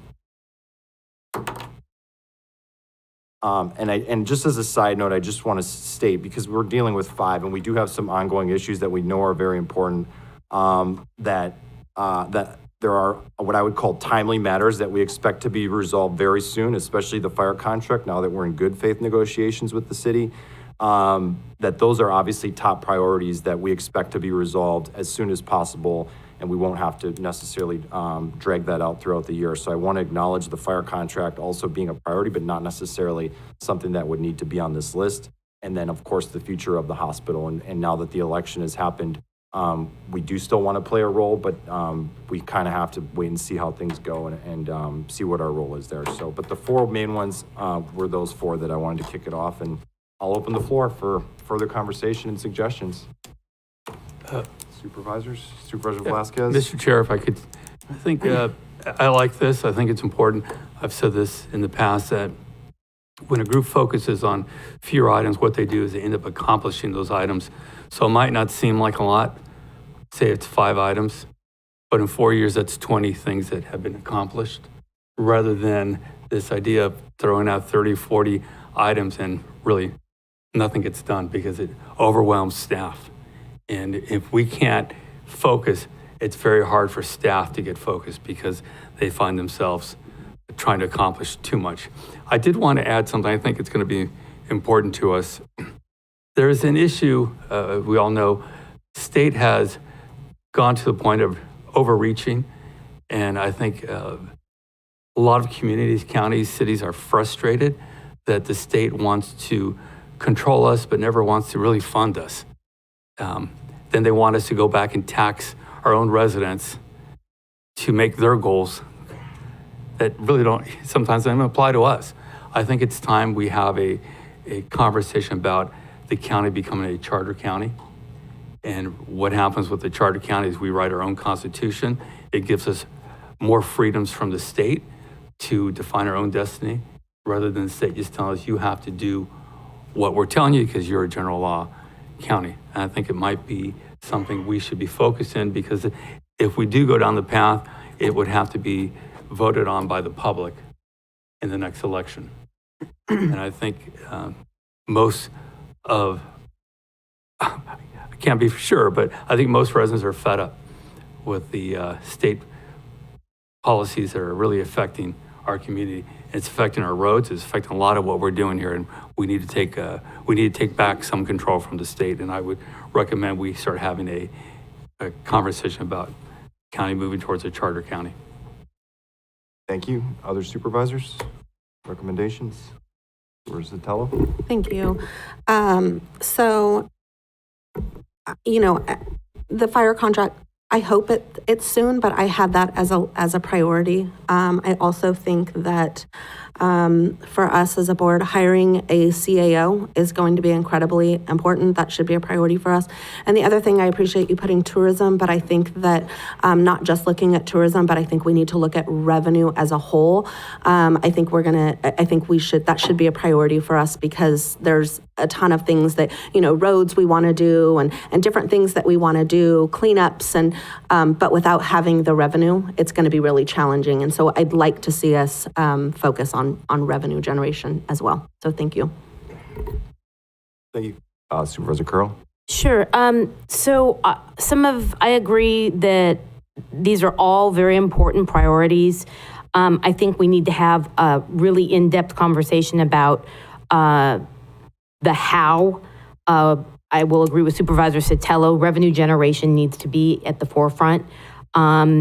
I also agree with Supervisor Velasquez that we do have to start looking at the current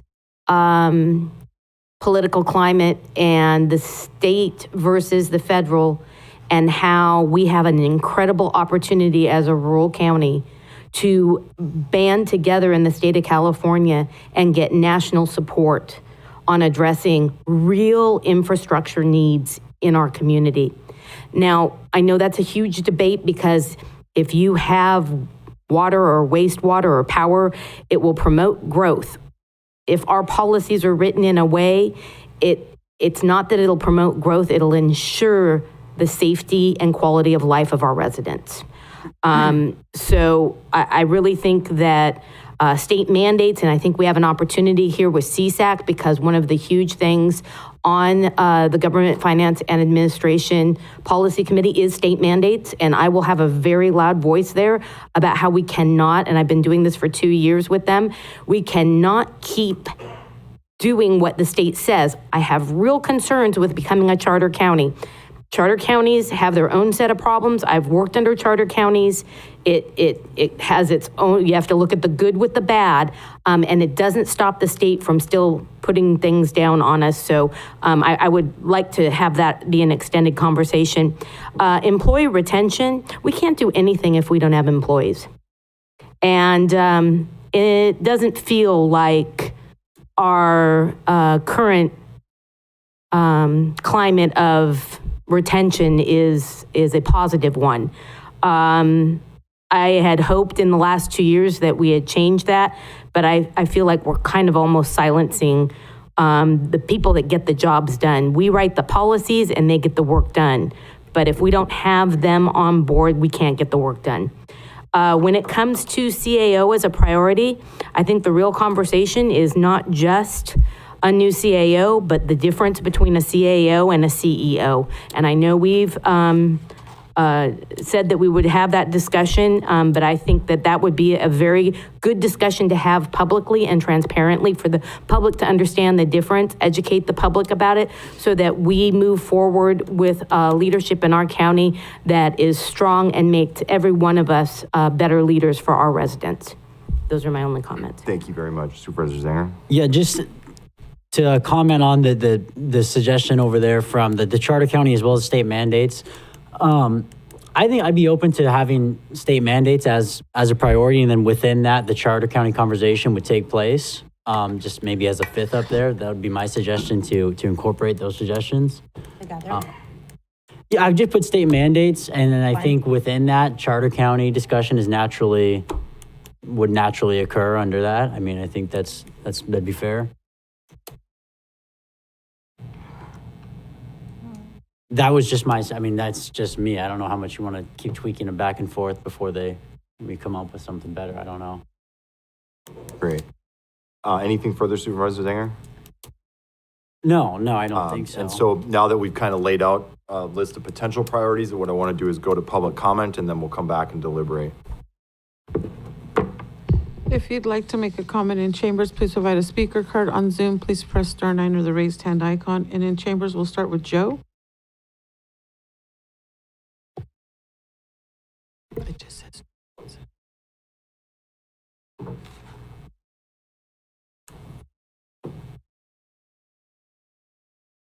Good morning, Supervisors. like to start with saying that while it's not listed above, of course, the number one priority is that you take the direction of the people, of the voters and your constituents. We need to change the meeting times. I've talked about this 2 years ago. 9 a.m. on Tuesdays doesn't work. That's work time for working people who are going to be at work on a work day. We're not going to be able to attend these meetings, not in person or via Zoom, because if we do, we'll either crash on the way on our commutes and get into a car accident, or we'll get fired from our jobs and we'll lose our income. Why are we choosing between our government and our people why are we choosing between feeding our children and participating in our government? I think to change the meeting times would symbolize transparency. There's always this talk of corruption and all that, and yada yada yada. And actually, that's a word I used a couple years ago, like a year or two ago, and was actually warned against using. I don't remember who warned me against it. I just know I have the name written down on my phone somewhere. Anyways, that was kind of concerning, and that was actually part of what pushed me towards working for Measure A, was because the meeting times never changed. I found the missing no on A money. That was me, and the only reason it did so was because I joined the Measure A cause, and the only reason I did that was because nobody changed the meeting times after I'd asked for years. Measure Q, I was fine with Measure Q losing, as long as we would be able to attend the meetings and see what was going on. And that just never seemed to be the case. I got lucky to witness the lobbyist ordinance pass because I didn't have a job and I didn't have school at the time. If I had not found it via an agenda item, just looking for the truck stop thing, I would never have known about it. I would have never published that on social media, and probably handed a huge PR win for populism. Slow growth. The media says slow growth runs the county, but populism runs the county. It is the people being heard that runs this county. Slow growth is second, populism is first. Evidence of action is critical. You have to if you guys are good supervisors, let the people see, not guess what you're doing. People need to witness. There were few personal witnesses for the lobbyist ordinance. The biggest PR win you guys, this board has had in a while as an institution. And if I had not said anything, if I had not witnessed it, I don't think anybody would have really noticed. 2 years ago, I had warned that it was a sign of the times that Measure Q had happened at all. Measure A passed because of situations like these where people can't see what's going on and trust you guys with your decisions. You guys may have made good decisions, you guys may have made bad decisions, but the people will never know until you let them in to see. Evidence of action is the most important thing for credibility and proof of character. Thank you. Next in chambers. Sorry, not that. Elias Salinas.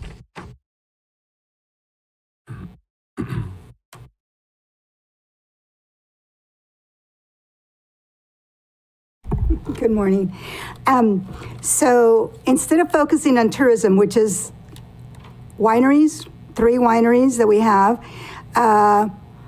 have Pinnacles, which actually gets sold out and there's no parking. So if you want to focus on tourism, you need to focus on transportation from within the city to Pinnacles, because there's very limited parking.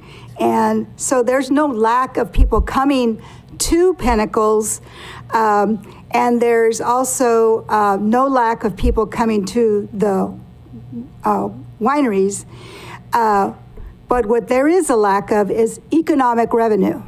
And your priority should be, how can I afford a contract with the fire department, because you just spent the $6 million and put it in the budget. How can I afford to support the sheriff's department, because they lack staff as well? We need more deputies out there. So the only way to be able to support and be able to afford a fire department and a sheriff's department is by economic revenue. And that should be your top priority. How does San Benito make money to be able to afford this? And you need to concentrate on bringing business to San Benito County instead of saying no to business in San Benito County. I was just at Casa de Fruta 2 weekends ago, and that place was packed.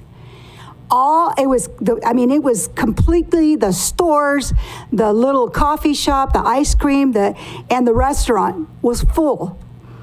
All that tax revenue is for Santa Clara County.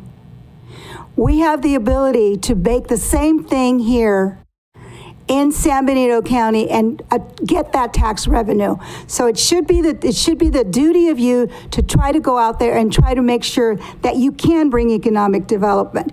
The other priority is you cannot assume that you're going to, the fire department, the fire protection contract is a done deal. You need to list it and work on it seriously and not just assume that it's a done deal. You need to also prioritize the sheriff's department because they are understaffed. They had to close down part of the jail. Why? Because they're understaffed. And with regards to, there's a big difference and non-association with state mandates to charter county and cities. The mandates are still going to be there, so you can't associate that, oh, we're going to talk about state mandates, let's talk about charter. They don't equal the same. Next in chambers, Rob Bernowski.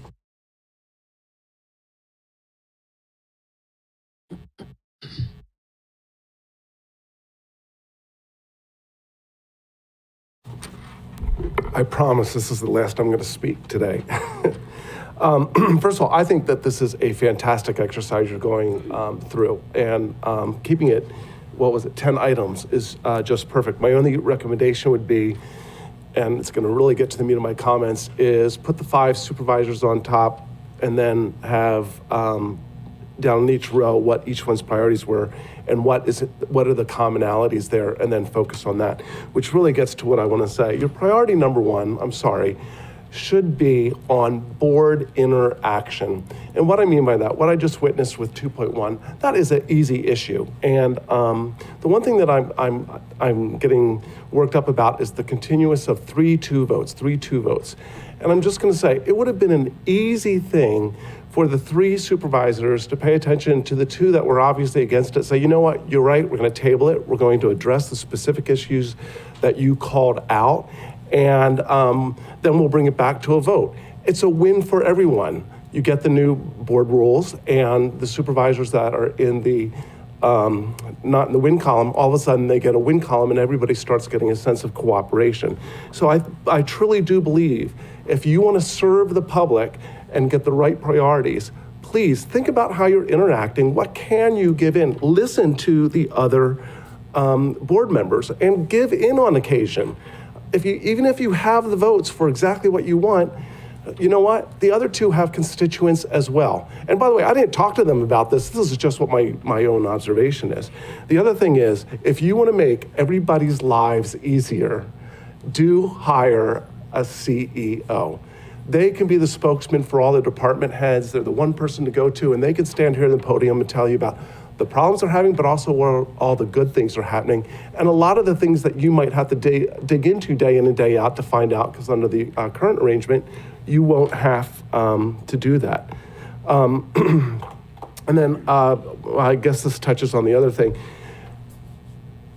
Have a sense of proportionality. And what I mean by that is the rules that you just implemented, in terms of all the other things, they really are minor, right? So again, that was another example where you can take care of things quickly to make everybody happy, because that's not as big as the tourism issue, which I want to agree with my friend Elias Salinas there, is tourism is good, but you have to realize we're 18 miles off the 101 in one direction, I think 12 in the other. And we're never going to get to nirvana on the tourism dollars. We're just not accounting configured for it. But we are configured, because that's why I originally came here, to do manufacturing and things like that. And that's what we want to encourage. So, I guess what I'm asking for is tourism is important, but having other types of businesses here are just as important, if not more. Thank you. And on Zoom, Valerie, you've been unmuted and you have 3 minutes. Thank you very much. earlier, somebody was saying that nobody gets to see or nobody is bothering to look into the Board of Supervisors. But if I've missed, I listen on YouTube, and you're all over the place. Even on my television, I can work. I can watch the Board of Supervisors.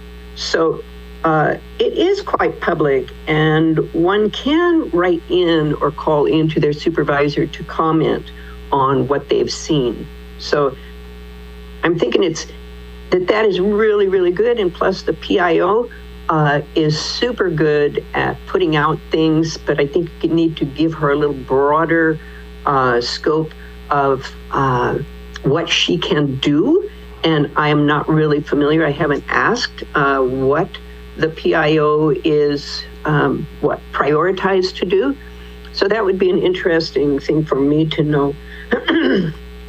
But when I look at the priority list, quality of life in San Benito County is super important. Our parks are part of that. And when you consider, as I've said before, that 20% rise in health and human services in the county, 20% can be lowered for our budget as well. You know, you're adding to the health of the community, and you're lowering the need for juvenile delinquency, you're lowering health costs, and you're creating a better atmosphere, healthier employees. And so that quality of life is super, super important to prioritize in the background of all of those things that are listed. So, thank you. Thank you. And that concludes public comment for this item. Thank you very much. So we'll bring it back if there are other brief comments and just recommendations, but any other comments after we heard from the public? Oh, yeah, could we please, sorry about that. Yeah, please do say if you could when you get a chance, and maybe we'll just wait for that to pop up. Mr. Chair, while we're waiting for that, may I make? Yeah, of course. I just want to always remember that it comes down to three things, and a member of the public brought that back to my attention over the weekend, and it's health, it's safety, and it's education. We're like a three-legged stool. We have to have, and all of the safety is roads have to be safe. Education is not just institutional education, it's education of the public and communicating with the public about our challenges and ensuring that we have a healthy community, not just healthcare, but parks. And I think it really comes down, after looking at this and hearing the public, it comes down to those three are our priorities. And we need to find tasks, like you're saying, our 5 items, and start chipping away at ensuring that the three-legged stool is standing firm. Thank you very much. Supervisor Sotelo. Thank you. Just a question. Are we still working on finalizing all of the items? Because we took the strategic plan last year and made very actionable items, or it was actually towards the end of the previous year, and worked really hard over the last year addressing a lot of the items that were on the strategic plan. Are we still focused on completing the rest of those tasks, or this list of priorities would take precedence and we just leave those where they are? Since it's a question, I'll give you my thoughts on it, that, yeah, this would take precedence. And I know the strategic plan was something that, it's been amended. It was put together largely by prior boards. And I'll just say, just personally, I think we do need a strategy, and we do need focus, but the strategic plan, if you read through it, is just, it's a lot of word salad, to be frank. And it doesn't really point to anything in particular. The goal of this is to really hone in on real priorities that we're going to get initiatives out of, that we are going to, where they're tangible progress that we want to see in these areas. So if that answers just my personal viewpoint on the strategic plan, that I think if we need to, we should take a look back at it and just see, we have a new board here, and see where we stand on that. Yeah, I would love, I would love to be able to take a look back at it and see. I know they actually achieved quite a few of the items, but I think there was a few outstanding items that they were looking into 2025 and beyond to achieve. And I think that we spent a lot of time. And I do agree in some ways, sometimes these strategic plans can get kind of wordy and whatever, but I do think that's why Supervisor Currow, when was the original strategic plan done? I want to say 2019. I was gonna say, it was, well, the original one, it was either 2018 or 2019. So maybe adopted in 2019, then we took a look at it, and because I agree, sometimes it's like, okay, well, this sounds great, but we actually then at that meeting, we made some real actionable items from it. And so I guess I would just love to revisit it, see what's still there and what needs to be done. My only, after listening to some of the public comment and then just kind of hearing from you all, and thank you for that, one of the items that is not up there, and I think we would be, I think needs to be on there, is communication. And it's not just with, I don't mean just communication from the PIO, although I do think that's fantastic. And I think we've improved tremendously. But I guess what I'm saying with communication is the communication channels that we have for law enforcement, for things of that sort. And I don't believe that that has been completed. And I think that that potentially raises a huge issue of liability for our county. And so I think that that is something that should be on there. Thank you very much. Thank you. Anything further?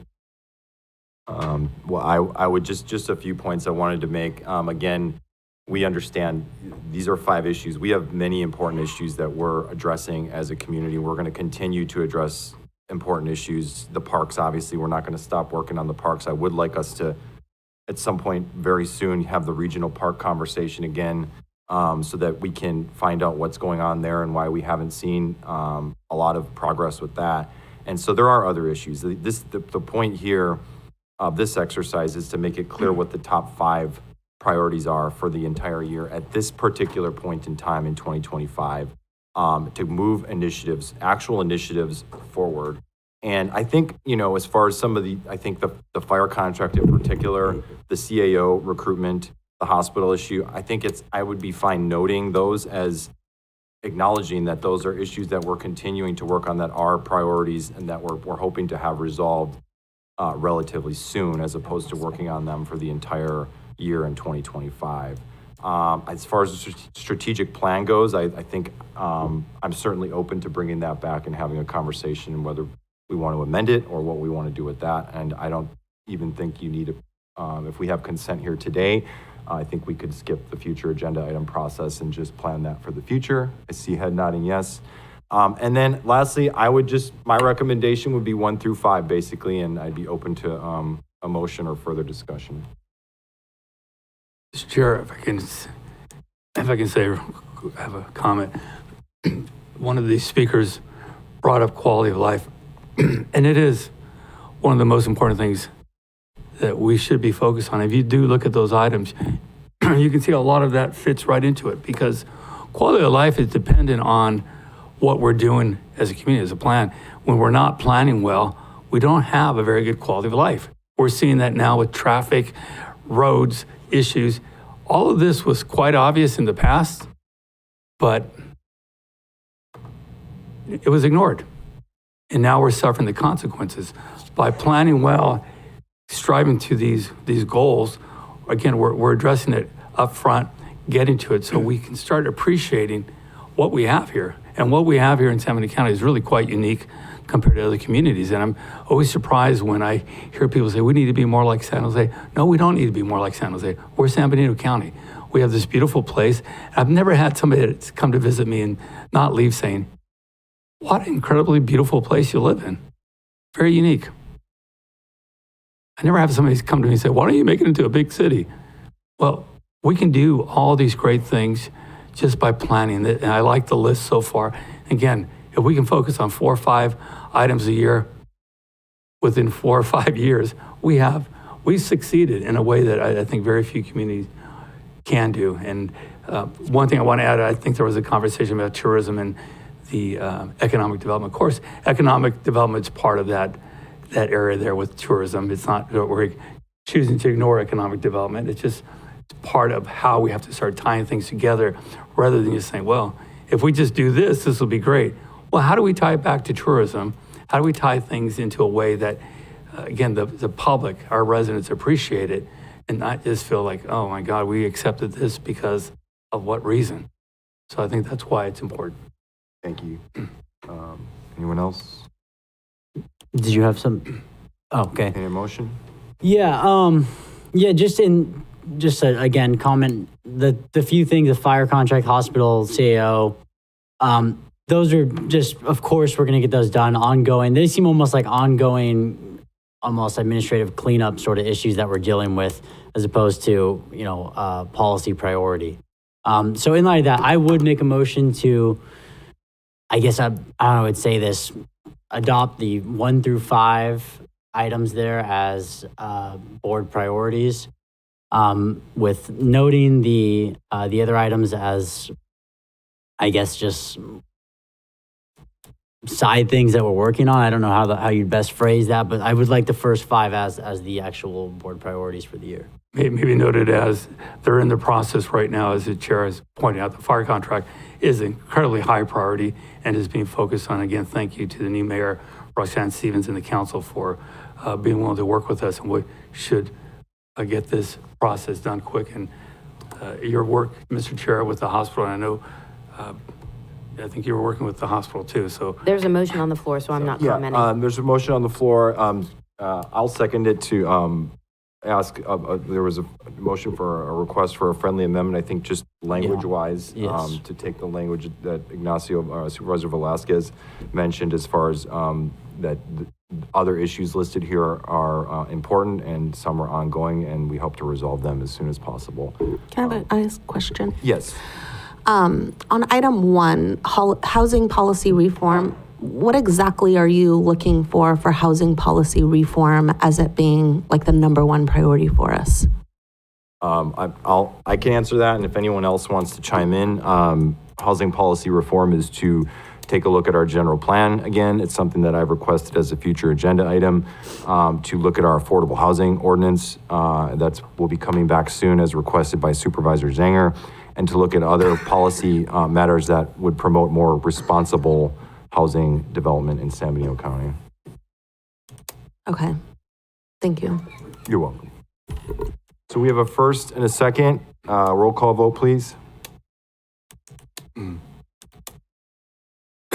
Supervisor Kazmicki?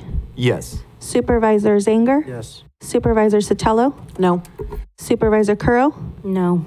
Supervisor Velasquez? Yes. 3-2 vote, motion passes. All right, we're going to take a 5-minute break.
2.3, which is accept presentation regarding road project status and provide staff direction on potential future road improvements. Steve Loop.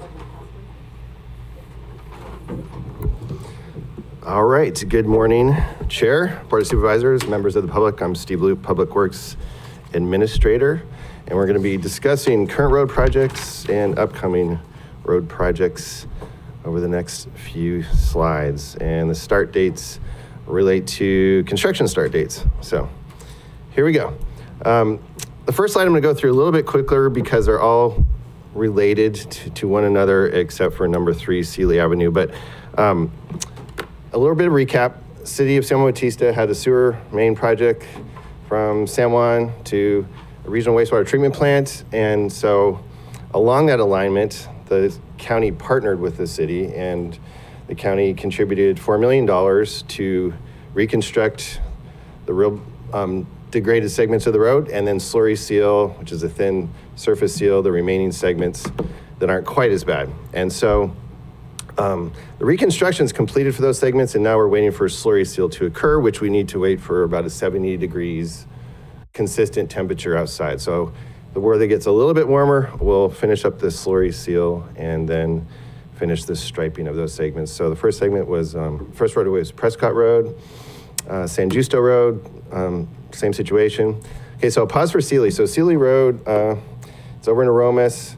It's about 7/10 of a mile road. We've completed the original scope. We're seeing what the final billing is, and if there's some budget available, we're actually going to install some additional curbs that weren't there originally to direct drainage a little more efficiently, because a lot of the drainage just surface flows all as one big sheet onto properties. So we think we're going to have a little bit of budget available, so we'll be able to add a few extra curbs. We call them dikes. They're asphalt curbs in that along Sealy Avenue. Freitas Road was one of the other roads that was along the $4 million alignment. The road's essentially pseudo-parallel Highway 156, but it'll be good for the traffic and some of the ranchers and farmers over there to have those roads repaved. Duncan Road, Lucy Brown, that was just getting a slurry seal along those segments, so that still needs to remain in addition to the other slurry seals. And San Juan Highway itself, there's a portion. We're going to put a slurry seal down and do a little bit of striping there. And Bixby is also part of those segments. So now we'll jump over to Fairview Road. So good news was we've completed a lot of the Fairview Road, so I've kind of taken those off the list. We have a segment that I'll talk about in a moment that's still yet to be done, but the segment that's from Santa Ana Creek to Hillcrest Road is essentially completed. We have 2 survey monuments that we need to finish and a water valve that we need to raise, but essentially the road paving and the striping is completed for that segment. Union Road to the bridge. So this is a chance to talk about our bridge. So the Union Road project, the bridge project, I'll say, is scheduled to be open to the public around the first week of March because we finally received some very large expansion joints on our bridge, which we were waiting for. They arrived, we're installing them, and now they're doing kind of the finishing road work adjacent to the bridge. And so we'll let the board here know ahead of time, so if we want to have a little groundbreaking completion, I guess it's a ribbon cutting, not a groundbreaking, a ribbon cutting for the bridge coming up probably for around the first week of March, but we'll schedule with the 5 of you and other folks to see what date works for you. And then, so the first or second week of March, we'll be opening up that whole road to traffic. Now, there is a small segment that won't be completed because Caltrans only funds so much road work adjacent to bridges. So there's approximately 150 feet that we do have budget for, but so we'll be finishing that segment in the spring. But it's just, we can't include it as part of the overall project just because it's not allowed per Caltrans. So there'll be a little piece on the east segment of Union that will occur in the spring. Shore Road is scheduled to start work on March the 10th. So we're gonna be having a pre-construction meeting with the contractor in the next couple of weeks. And that's going from Fraser Lake Road to San Felipe Road. San Juan Highway, we completed kind of phase 1 because it was easier phase. So what we're doing, the main part of the San Juan Highway project is to reconstruct the pavement near Anzar High School. But the striping south of that was needed to be replaced, and so we were able to fit that in between some good sunny weather, so that was finished. And then the road work will commence this summer when school is out. Wright Road, pretty much had the plans done. We're gonna hand it off to a couple contractors for bidding that are part of our job order contract project. Hopefully we get some decent bids. We just, as of this board meeting, we approved, just so y'all know, the job order contract program for this next year, which includes 6 Class A contractors, which essentially mean they're gonna be on call now.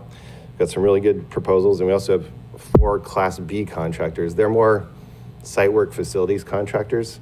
So we have, as of today, per your approval earlier, we'll now have those contractors on board, so we can essentially hand, some plans, project plans to those contractors, and then they actually can provide bids back to us without having to go through another bid process, because they actually just went through a bidding process over the past couple months. And so their bids are actually based on it's a complicated formula that's based on profit margins. And so the lowest bids are now on-call contractors. So we were able to use them on previous projects, and we're gonna engage them with Wright Road also. Cole Road, I did get information from our geotech, so we'll be able to finish the design of Cole Road and start it this summer. And then we'll jump into projects, and just for color coding, the gold projects were actually scheduled to, some of them were supposed to start this year, which they will, and then some of they'll carry over into the next fiscal year budget, just purely because of budgeting reasons in coordination with our budget officer. So San Juan Canyon, spring of 2025, that's 6 miles along San Juan Canyon Road. Fairview Road, so there's a segment of Fairview Road that we just don't have the funding for now because we're primarily using SB1 funds, which is a gas tax. And so there's a segment about approximately 2 miles from Aquista Pace to Fallon. We have some budget set aside for that. And in that area, we are designing both the Fallon signal and the Aquista Pace signal. Those are on a slightly separate project schedule. So in between there, we'll be paving that starting after July 1st when the new budgets are approved, assuming that budget's approved. So Tres Pinos roadway, we have essentially 2 segments. They're kind of shaped like a horseshoe. One's on the kind of northeast part of the town, and the other one's on the southeast part of the town. And we'll start those in this summer of 2025 based on budget schedules. Union Road. So from where the Highway 156 project left off, we go about 3 miles to where we finished paving a couple years ago, about 3 years ago. We'll connect that segment of 3 miles, and we'll start the funding for that one for the construction in summer of 2025. Fraser Lake Road, we have enough funding to do the most severe portion, which is when you start at Shore Road, you go about 1.8 miles towards the county limits. We have, I believe, 1.2 million for that, or 1.5 million, excuse me, for that segment. And so we'll see, where that gets us. It's kind of a stretch for 1.8, 1.5 million, but we might be able to do, 3 or 4 inches of the surfacing. We have to look at that, but that 1.5 million hopefully is approved for the next fiscal year to start after July 1st as well.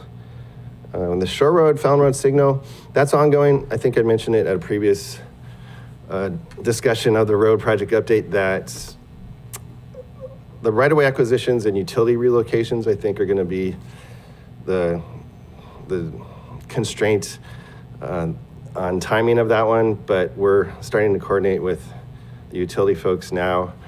And once the utility folks buy off on it, then we can reach out to a couple of the property owners to acquire right-of-way for that signal. And let's see, Salinas Road, which is the road if you're in San Juan Bautista and you're headed over the hill to Monterey County.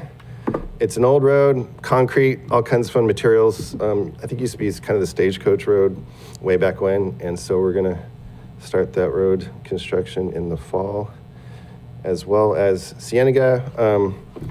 I have some commitments from our geotech that they're going to provide some information to our designers so they can wrap up the design of Cienega Road. One thing I want to mention with Cienega, per a previous board request, we actually have we fixed 2 embankment repairs roughly a year ago in the stretch that's needs to still be reconstructed. And that project went over budget to the tune of, I think it's $40,000 to $50,000. So per the board's suggestion, we did reach out to Caltrans, and they actually provided, we have one more, Keep going. You're good. we have one more step, but they actually provided $40K for the extra work, which is great news. So we just have one more step of paperwork, but Caltrans said, okay, your overruns on the construction are legitimate, so we'll give you an extra $40,000. So that was good news for 2 embankment repairs that we finished. We still have the main roadway to finish and 1 big embankment repair to complete, but we'd finished 2 smaller ones about a year ago. So, okay, and couple quick things, but please, please, please drive slow, cautiously through our construction zones. I want to give everybody a heads up. There is a new stoplight on Southside Road at Enterprise Road. Kind of went up a little faster than we anticipated because the developer had to install that per development that's down Enterprise Road. And so that's a 3-way intersection now. And another item, similar item that was requested by the board somewhat, we worked with Gavilan College to realign the Gavilan College entrance to Fairview. So it makes a little more sense. So we're actually working with them. They're about 2/3 done with that. Gavilan College is paying for all of it, but they're also going to be installing stop signs there and a couple other things in the next 3 weeks. And so, last item. If you click on our county's webpage under road construction info, 1 click down, you'll see a big road construction link. And that's where you can find current and upcoming board or road construction projects that was requested by the board to be put on our website. So a little over the time limit, but I'll stop for questions. So thank you. Okay, we'll take it to public comment first. If you'd like to make a comment in chambers, please provide a speaker card. On Zoom, please press *9 or the raised hand icon. And on Zoom, I have Valerie, you've been unmuted and you have 3 minutes. Yes, thank you very much.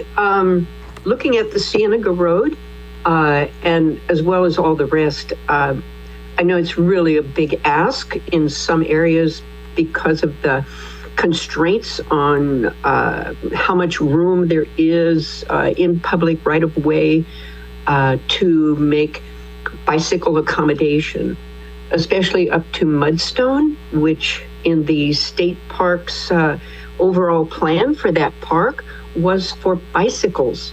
And in fact, at Mudstone there, they asked Reach to be involved in looking at the design for the pump track that was always envisioned there. And then they decided to back off from that because we are going to have a pump track in the regional park. But that small area in the regional park will encourage kids to get involved with using their bicycles energetically rather than into the Hollister streets and off into areas that are not accommodated for bicycles. But any time that there's a possibility of accommodating bicycles is a real plus for tourism. We have cyclists come from all over the place using the San Benito roads around Tres Pinas, Santa Ana, all over. And it's well known for bicycling. So this is a huge draw. They come into town, they eat, they stay, and they bicycle the area. So just for our public safety, to accommodate bicycles wherever possible. Thank you. Thank you. And that concludes public comment. Okay, we'll bring it back to the board. I'll start with Supervisor Curl. Steve, thanks so much for the update. Just a couple of questions. Great news about the reimbursement on that Cienega. That's a really, really good. We do have, my understanding, the $800,000 for Cienega that's going to be coming from Congress on appropriations, which would soften the blow a little bit on that in that slide area that we are having such trouble getting resolved. This, just to make it clear so the public is aware, from Mudstone to Bird Creek, That's the last of Cienega Road repairs that are budgeted or planned. Do I have that correct? Because there's some misinformation out there. That's correct. And I've tried to say Mudstone Ranch to Burr Creek whenever I've discussed it, but 100% correct. And that is, of all of Cienega, even all the way up to Highway 25, that's the most degraded portion. There's definitely areas, once you get past the wineries and you head to 25, there's areas that need help for sure. We were able to do some paving near the wineries and a little bit past the wineries in one area. But that area would be great if we could acquire some additional funding. But to answer your question, from town to the wineries, that last 2 miles in the Mudstone to Burr Creek, that is the segment that we're discussing. Well, that's kind of why I brought it up, because the 800,000, I don't think the board has addressed that. And maybe that can be a budget conversation, because getting people back onto Highway 25, if we're going to be doing the promoting of tourism, we really need that route to be a complete circle for travelers. So that's a future conversation. Were you able to potentially put the sign in on Cienega to point people to 25? That was Are we talking about at the frontage road? at the old airline highway. Yeah, we will. We haven't done it yet, but we will. Just so we're clear, you just want folks that are heading to 25 to go. Not go on old airline highway. Yeah, we can do it. We'll definitely as probably you- put a couple arrows actually there. As you saw, those potholes would have eaten your car when we were out there. So those are not tiny potholes. I drove out the back way, and those are some of the biggest potholes, except for the washouts, of course, which are bigger. So the new South Side and Enterprise, that's a stop light or a stop sign? Just a three-way stop sign. It's a three-way stop sign. Okay. Yep. And just because I'll send a little neighborhood notice out on that. On Union Road, summer of 25, construction starts, engineer is on. What happens in the summer of 25? Because it was spring of 24. We're talking. Union Road, from the 3 miles from 156, because we've had that. These, and I probably was unclear in the past, but everything we talked about today are construction start dates. Start dates. So, Okay, yeah. I just want to make sure that that's aware for the public. And there are a lot of bicyclists on Cienega, so if there's any way we can support the request from the public, I think that would be something. Even if we can find some funding, I'll start hunting for some funding for that. New Idria, did that get fixed where it was kind of washing away, or where are we on the washout of New Idria? So the washout did get fixed. We actually received some funding from FEMA to the tune of about $440,000. In addition to that, where the washout occurs, a couple years ago, the state committed $3 million or more, believe it or not, to put a permanent bridge at the washout. So we're almost through the environmental phase for that bridge. We might be able to start in this summer, possibly based on the environmental analysis that basically found there's not a lot of critters out there, which is great. So that's in the works. And then just for, information, since you're talking about that road, beyond the washout, there's been a lot of large trucks and traffic to the EPA mine. So our folks, we obtained a lot of the grindings from Fairview Road. And so we're gonna be taking a lot of the grindings to different locations, but one of the locations is northeast or beyond the washout towards the mine, because there's some, as you mentioned, some pretty large potholes out there as well. So just kind of an FYI, just so the cattle ranchers can at least get their, cattle trailers back and forth. So we're going to try to get, a minimum width lane and a lot of grindings. If we have some road oil, we'll throw it on there too, but just kind of an FYI, so. Really appreciate that. That was kind of right where I was going. The Gavilan College stop sign, is that going to be a four-way stop where they're turning left or turning right and we're getting, yay. Yes, it'll be much improved. Yay. That was just unfortunate that we had to go through that exercise. Those are my only questions, and thank you so much again, Steve, for the update. You're welcome. Supervisor Velasquez. Thank you, Mr. Chair. Thank you for the update on these roads. Before, right now, a lot of the roads, the striping is very hard to see. Even though they're going to go into construction soon, can we get some kind of striping on Union, Shore, Fraser, some of these roads where we have a lot of commuters going. And I know it's tough. We're going to go to construction, but especially when the weather gets bad, people just cannot see where they're going. And it's, we all know this, we've all experienced it. So we get some kind of temporary striping laid down, that would be helpful. One of those trucks that can move through pretty quick and get it done in a day would, I think, help all of us. And so on that note, yeah, I'll try to find some money in our budget. And we're talking, especially for the ones that are about to be built, just probably paint striping, not Yes. thermoplastic. Right, just paint striping because they're going to be redone. Sounds good. I'll try to look for that. No problem. And Mr. Chair, if I can add, if we can perhaps create an ad hoc to make sure the road work is going to get done.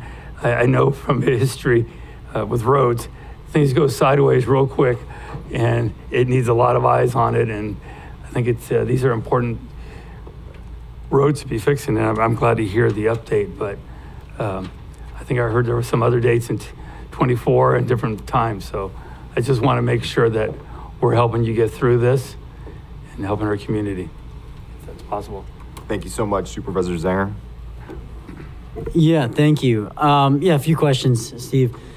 So the Shore Road March 10th date, is there anything still up in the air that would, I guess, change that date at this point? Because I don't want to, start announcing that if it's going to get pushed back or anything. So I just want to make sure that we're not waiting for any other pieces. Nope, all the pieces are in place. Awesome. And then next to Shore Fraser Lake, I think you said summer 25. What about that? Is there what process are we with that? Is that kind of up in the air still? So the good news with Fraser is we budgeted about $500,000 this year and then the other $1 million to start July 1st. So we can start slightly before July, to answer your question. And that's another one we'll work with our team, the contractors that I just mentioned, because it's a straight segment of roads. We're just going to try to come up with the best bang for the buck on the structural section. Yeah. So it'll be really straightforward. It's perfect for the JOC program. It's just a matter of how much can we do with the 1.5 million, and so there shouldn't be any glitches with that. So. Okay, great. The Fallon light, you said we're waiting to hear back from the utility folks to then start the acquisition, right? Correct. Yeah, we're just starting to reach out to PG&E now that we have design. Pretty much, we know the alignment and the design components. The next step is reach out to PG&E, which we've done. There's also some communication lines on those poles, but that's where we're at in the process. And how is that going to look? Are they going to, I guess, get rid of they make it like a straight road, basically? Yeah, so it's gonna, if you're heading on Fallon, say from the airport towards Fairview, it's gonna dogleg left, reverse curve, and tee up. We're gonna go through the orchard a little bit on the opposite side of the road. So I'll just send the supervisors the alignment after this. So you can that'd be great, because I was dogleg left, reverse curve is confusing me a little bit here. So if you I'll send the plans over. to the supervisors here, so no problem. Thank you. Last couple things. Speed bumps, a couple streets that we're still waiting for speed bumps. Do you have an update on both Kane Drive and Megladry Drive? Because I know we're working on that. We've been working on it for a while. I'm wondering when we can expect to see them. Yeah, so we received a budget on Kane Drive that we think's a little bit high. We actually have the speed bumps, believe it or not, but we're just trying to work out a reasonable budget for installation. But Kane Drive's really close. And then for Magladry, I think because of the speed limit being 35 or more, we talked about we're going to put some rumble strips. Right. So there's going to be rumble strips at Magladry, at the reverse curve on Buena Vista as you head out of town, because there's some speed issues there on a corner property and a pole. At the four corners of Fairview and Shore. And there's one other location that I forget, but we're gonna use the JOC contractors to install rumble strips, which are a lot smaller than speed bumps, but they seem to work pretty well, and that's all we can do on higher speed roads. Yeah. So that's what Magladry will have is rumble strips. Okay. Yeah, and just again, I know we're aware of it, I'm sure, but just so the public is aware, it's not so simple to just put speed bumps in on any road. I mean, with high-speed roads, the studies and everything else, you can't just, as much as we'd like to, sometimes we can't just throw speed bumps in on a 55-mile-an-hour county road. So Exactly. it gets really complicated, but the rumble strips is a good solution. And just, you say really soon on Kane Drive, like months, weekday, hours? Well, once we once we get a revised budget from the contractor, and we have to check because they're a CSA to make sure they have budget, but we just don't want to. We're trying to make it efficient. So to answer your question, we've asked for a revised budget. I'm assuming we're going to receive it in the next couple of weeks, and then if it's more reasonable, then the contractor wants to actually work. We just want to make sure that we're getting a fair price. So I'd say by the first week of March, we should be installing them. And just so you know, we're actually reaching out to the property owners that are going to have a speed bump on their property frontage to get their buy off, because if they don't buy off, then we'll adjust them until we find a property owner that approves of having a speed bump. And some folks don't want a speed bump right in front of the property. We try to miss driveways, obviously, but some folks don't want it right on their frontage, basically. So I think we have one more property to get an approval from, just FYI. So I'm assuming that would happen soon as well. Okay, great. Thank you. I appreciate it. Supervisor Sotelo? All right, great. Thank you. Yeah, so the Union Road Bridge, that's great news that's coming up. And then I agree, I was going to ask about visibility, particularly on Union. I know the other roads you mentioned were in your districts, but I've gotten complaints about Union, so whatever temporary mechanism we can do, if it's painted striping, would be greatly appreciated. Is there anything that's fallen off the schedule since we last talked? I know I asked that every time. Few months. No. And then you mentioned that when you go to the link for the county road projects, a couple things. I didn't see the actual list yet, and maybe tell me if I'm missing that. I know we have the map there, but I don't see a list. It should be, if it's working, I thought I tested it. So you click on the circles, and then that should trigger up a spreadsheet down below if you go there. I'm going to it, yeah. So I'm going to the GIS. Well, you just go to our main county webpage. Okay. And you click on road construction. I can put it up here just for everybody. Okay.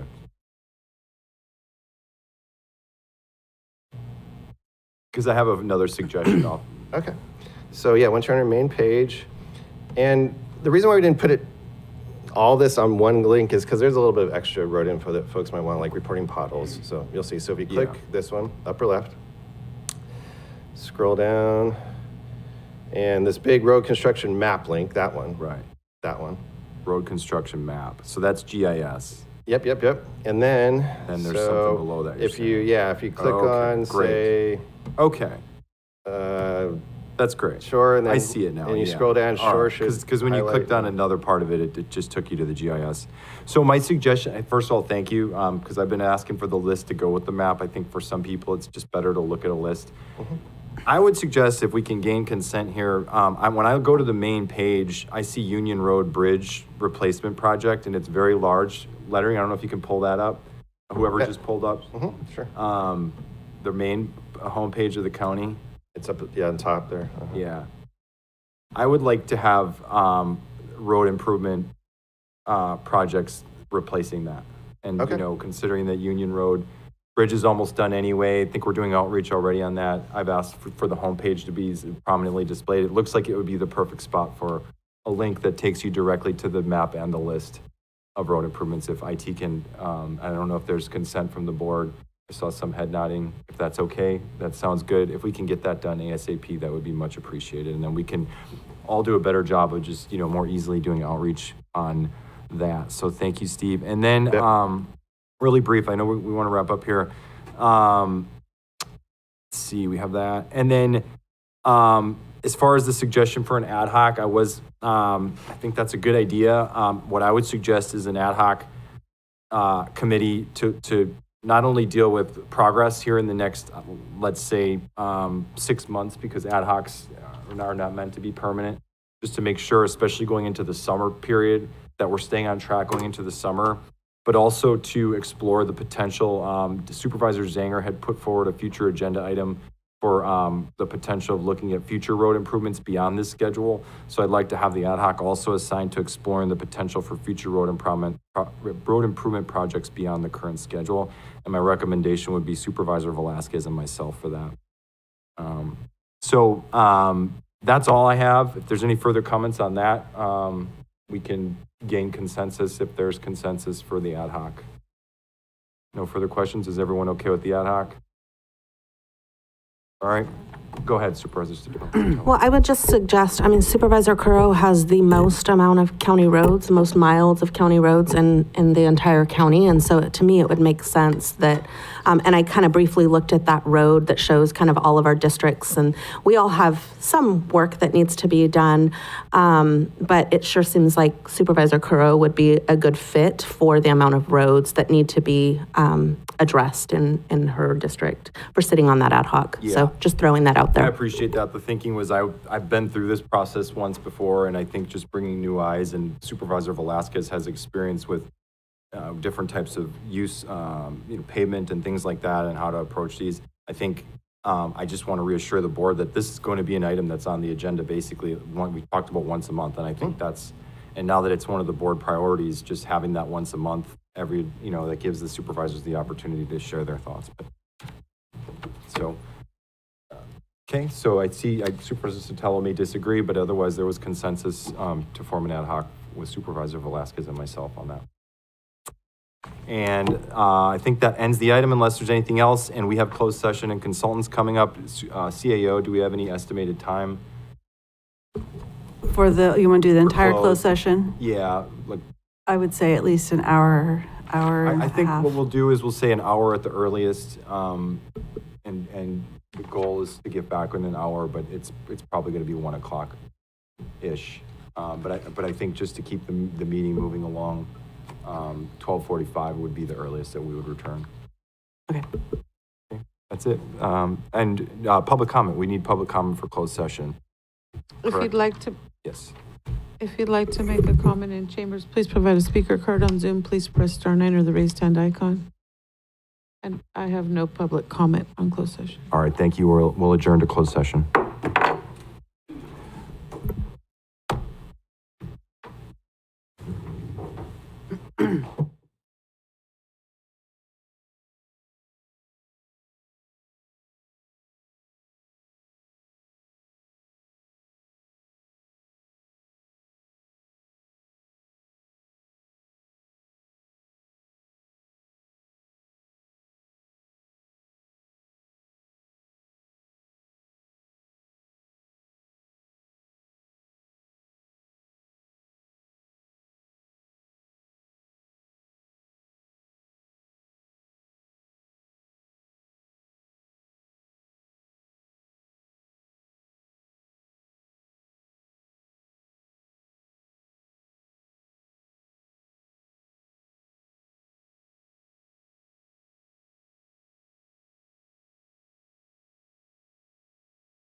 Recording in progress.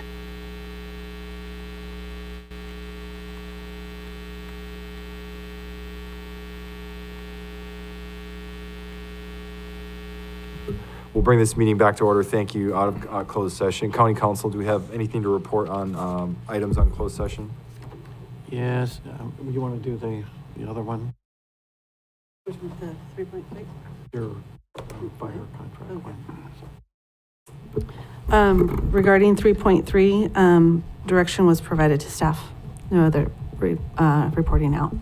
Okay, great. On Go ahead. item 3.1, it was anticipated litigation 2 cases. The board was given information about one case resolving. The other case, there was direction given to staff. There was also a closed session regarding a threat to public services. Information was given and direction to staff was provided. And there was a closed set, oh, you did that one. And there was also public employee performance evaluation, item 3.4.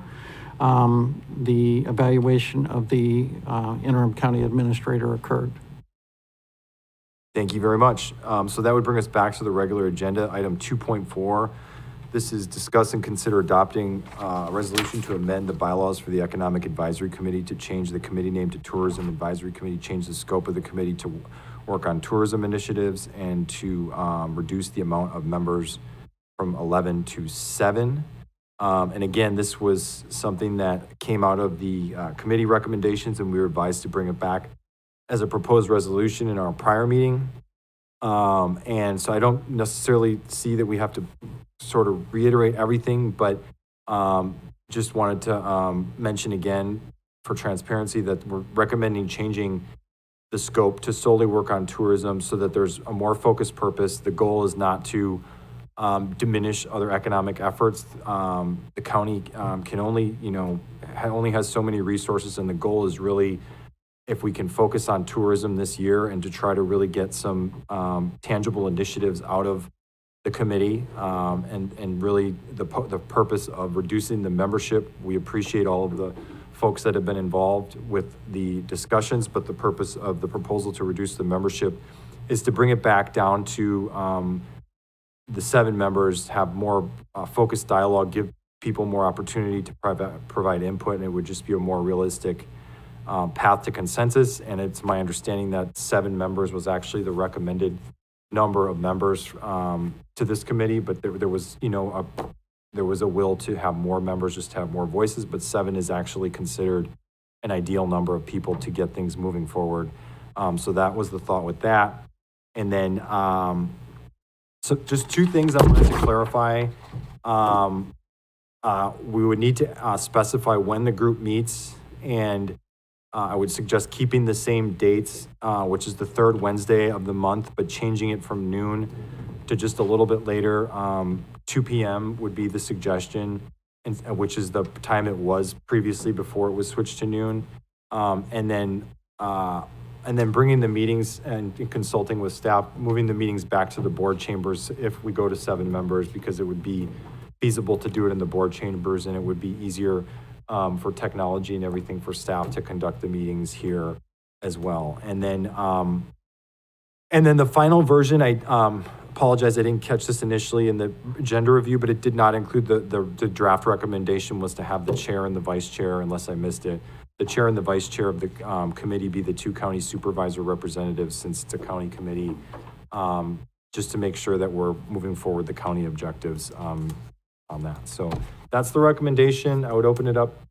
Supervisor Zanger, did you have any other thoughts? No. Since you were involved, if we could open it up for public comment, and then we'll bring it back for dialogue here. If you'd like to make a comment in chambers, please provide a speaker card. On Zoom, please press star 9 or the raised hand icon. And in chambers, we'll go with Joe.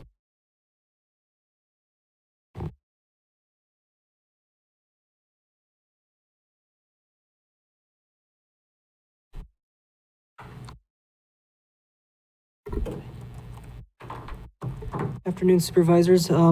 Just wanted to state that I'd like for the I just want to state for that. Let me start over. I feel like the I mean, I'm all on board with tourism, right? Like our greatest asset is our land. This is, of course, very obvious. You look around, our greatest asset is our land. There's unparalleled beauty. And not just our land, but also our skies. There's a metric I use for development. It's the solid angle that is, the angle of, say, the angle of like a sphere is 2 dimensions, you have like a certain angle. Well, a solid angle is like that, but 3-dimensional. So you have like a certain area, an angular area covered by, say, square degrees or steradians. I use steradians because we only need 4 times the constant pi to have that, or 2 times the constant tau, for those of who appreciate the concept of tau. Anyways, not the point. The point here is that that this metric I use on a virgin sky, on virgin land, would score 0. Where there's only smoke visible on virgin land, that would be, where only the sun is visible because smoke is so polluted, that would be something on the basis of like 33. So I've thought about our land a lot, how we can best use it and how we can best preserve it. I find that tourism is a really good idea, but it cannot be something it cannot be our sole means of economic development, because it is inherently the case that there's no class mobility. If anything, it bifurcates the economy between those who have the land, who can build on it, invest in their capital and all that, and then those service employees who will maintain it or sell tchotchkes and ice cream and stuff like that. There generally tends to be 2 classes in that situation, and it will force domestic workers to either be the landed entrepreneur or to be the service worker who serves on that land and goes home for $20 an hour. My second most preferred type of economic growth, and this is just me talking, this is not like the county or the majority or anything like that, this is just me talking, is my second most preferred is industry, manufacturing, factories. The reason why is because you have a lot of jobs for a very small footprint. Relatively speaking, jobs per acre, the density of jobs per acre is much higher than you can get with, say, sprawling two employee gas stations. You can fit a lot of people into a very small space, and you can get a lot of class mobility. A person who starts out at the bottom becomes a foreman, becomes a supervisor, becomes a manager, becomes a plant manager. They develop skills along that way, and they can prosper for that. They get raises, they get promotions, they move up through the ladder. This is something we should be having for us. I mean, we want tourism because we want to preserve our community. We can do that just by keeping the city with the city and the country with the country. I always love to go down the country for our scenery. But we can have mobility, we can have jobs, and we can put them all in a small space. Thank you. Thank you. I have no further public comment. All right, thank you for that. We'll bring it back to the board level. We'll start with Supervisor Sotelo. Thank you. We don't need to rehash this. Obviously, I'm not in support of changing the name. I appreciate the focus, but I think that you can achieve the focus without changing the name. I think earlier this morning we identified the 5 priority areas. It was listed as tourism, economic development, and revenue. And so I just don't know why we would take the Economic Advisory Committee and change it to solely focus on tourism when our priority did not only focus on tourism, it focused on economic development and revenue generation as well. So I would just caution that, to leave it as Economic Advisory Committee, work with that committee. If you so choose to have tourism be, the committee collectively, you guys work towards tourism as the focus. I think that's awesome. But I just don't think we should change the name of the committee for a priority that is this year. I think that it can be ongoing, but I think it falls under economic advisory. And so, I think there was a lot of work done on this committee with all of the different groups, and I thank them so much for the last 2 years. I don't have as much of we were trying to be really inclusive, and that's why we went with the 11 members, was just try to have more input from more people in the community, more groups working together. I understand where you're coming from, where maybe you think it's too much. I respect that, but my real hang up with this item is changing economic advisory to just focus on tourism. I think we're shooting ourselves in the foot, so I think we should leave it, but we'll see what happens. Thank you. Supervisor Zanger? Yeah, well, I also don't really feel the need to rehash everything, so I'm just gonna leave it as it is. I mean, we had my comments last time on this, and so you know, everyone knows how I feel if you paid attention last time, so I don't need to get into it again. Supervisor Velasquez? Yeah, thank you. I'm good with the changes. I think I want to make sure we're all clear that it does not mean there's not some focus on other economic activity, because that is important.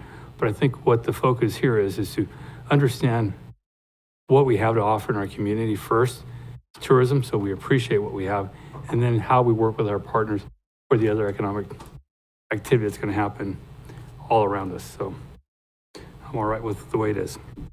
Supervisor Curro?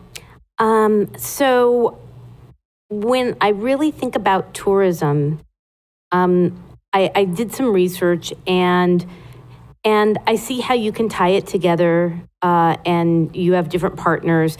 But one of the articles that I read was, what do you think of when you think of tourism? Well, you have hotels, food, travel, relaxation, attraction, exploring new places, meeting new people, vacations, historical sites, and culture. I think San Benito County can bring all of that to life in a tourism goal.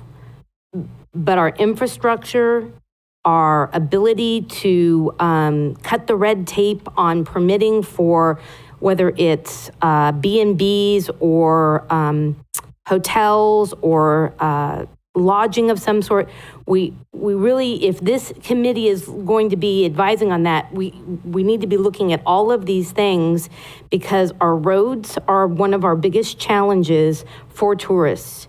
I hear it from the wine industry all the time, because they're in South County and, you know, they have to cancel car shows because the roads are so bad that the cars that they were going to bring, they can't have on our roads because of the potholes will do damage. There's a great opportunity, but we have to invest in our infrastructure. And I know that's a priority for us. I feel like all these industries that support tourism are our workforce, the people that live in our community. The majority of the people in our community are construction workers and hospitality workers. You know, healthcare is right up there with them also. But if we invest so that our construction is to promote tourism and employ our local residents to get people off of our roads, I can support this. But the problem I have is the work that was being done in the Economic Advisory Committee was to do just that, just with a different name and more collaboration with the community. The biggest goal I'd like to know from this tourism revision in bylaws is, what is the actual goal? To bring more people here, or to build our tax base from people visiting, buying, eating, sleeping, staying, and enjoying our beautiful county, and then sending them home? Can we have a conversation so that the board understands a little bit more about where this tourism advisory is going as opposed to economic advisory? Can I just ask? You were pushing your Well, I would simply say it would be, the goal would be both of those things. It'd be both to bring people here, and then as well to provide, you know, things for them to do here and ways for them to spend money and to build our tax base. I mean, I would say it would be both. It wouldn't be singularly focused on one or the other. Okay, because one of the conversations that we were trying to start to have that was coming at the end of the year at Economic Advisory was definitely tourism because of Visit San Benito. We were very supportive of Visit San Benito. The HIP camp and the ability to have glam camp at our ranches, so that helps not only our ranchers, but it also helps tourism. But the goal there was also to then start looking at the next level, which is more hospitality, and how do we cut the red tape of construction and the lack of infrastructure. So I wish you guys the very best on this. I'm excited to hear what you bring back. Just know that the goal of Economic Advisory was to really move this very same topic forward as much as possible. So I'm going to support it with a heavy heart. And the reason I'm going to support it is because we have to do something and we have to start getting united and not divided. And Supervisor Sotelo, I agreed with every word she said. The only reason that I'm going to support this is because I'm trying to put an olive branch out there to say we have to do this together. And we can't keep fighting each other on it and erasing 2 years of work instead of having one meeting with the economic advisory individuals that were already put on there and discussing it and hearing it from them when it actually said in the bylaws that it would be a majority vote of the Economic Advisory Committee to propose new bylaws to the Board of Supervisors. I would have really appreciated that one meeting. That's all I have to say. Thank you. Mr. Chair, if I could make a comment. I think you're absolutely right. And I liked hearing what you were saying about how do we get the hotels going? How do we get some of these other camps, glam camps? That's exactly what we need to be doing, getting red tape out of the way. But also the key to industry, economic tourism is incentivizing. I think we did it here in Hollister where 2 new hotels were built because of incentives and then shut down because some people didn't understand those numbers. And you're absolutely correct. If we're going to really get tourism going, that's the key part of this whole equation. That's going to lead to more businesses. So yes, we need to make sure if there's red tape in the way, how are we getting out of the way, especially for the smaller businesses that it's a struggle for them to get started. How do we incentivize? And that's through some of the TOT sharing ways to do it. We know how to do it. So let's get moving on. I'm excited. So good points. Thank you. Yeah, I think everybody's got good points. We do value agriculture. We value manufacturing, industrial, commercial enterprises in the appropriate zoning. But again, the goal here is just to take this period of time, this 1 year, and if we want to look at this in a year and say, let's focus on something else or let's broaden this again. But the goal is really to focus this committee's very limited time, our staff's very limited time and resources on tourism initiatives so that we can come out of this year with some tangible, and I think we had the hip camp thing last year, which fell into tourism, but some more tangible steps forward with tourism. Because just to kind of look back at the discussion we had earlier about priorities, it's kind of along the same vein where, yeah, we could try and do 25 things. We could try to do 25 programs, manufacturing, industrial, all these things. But we don't have the resources to do it. And it's, when you spread yourself thin and you focus on everything, you tend to not get as much done. So the goal here is to essentially focus on getting some major initiatives accomplished.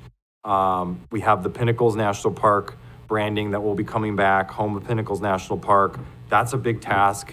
I know that conversation has started already at the committee level. The San Justo Reservoir item is now on the table. That's a big item. I'm sure there will be some collaboration with the tourism committee there. The regional park can be a huge attraction for our community. I think we could have one of the best parks in the entire region. It happens to be called the regional park. Maybe we can find another name for it. But how do we attract more hotels? How do we attract more restaurants? How do we just hospitality in general? Those are big tasks. And I think it's ambitious even just focusing on tourism to say we're going to come out of this year with 3 to a few really big initiatives. That's a big assignment, but to broaden it beyond that, it's just hard to get anything done if you have too many things that you're looking at. So that's really the goal here. It's not to diminish other industries. It's just to really take a period of time to focus on tourism because I know we're all on the same page with tourism. Again, the motion, if I could entertain a motion, is to approve the resolution, but with the following amendments, if they can be drafted in, to have the chair and vice chair of the committee be the 2 county supervisor representatives, and to set the time for the 3rd Wednesday of the month at 2 p.m. in the county board chambers. Do I have a motion, please? Move. Go ahead. Ignacio, second, Supervisor Zanger. Roll call vote, please. Supervisor Kosmicki? Yes.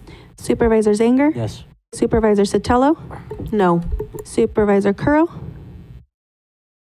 Supervisor Velasquez? Yes. 4-1 vote, motion passes. Thank you very much. And so that would bring us to the last item on the agenda, the San Justo Reservoir item, which, the goal here again, this is a big item. We've been through this multiple times.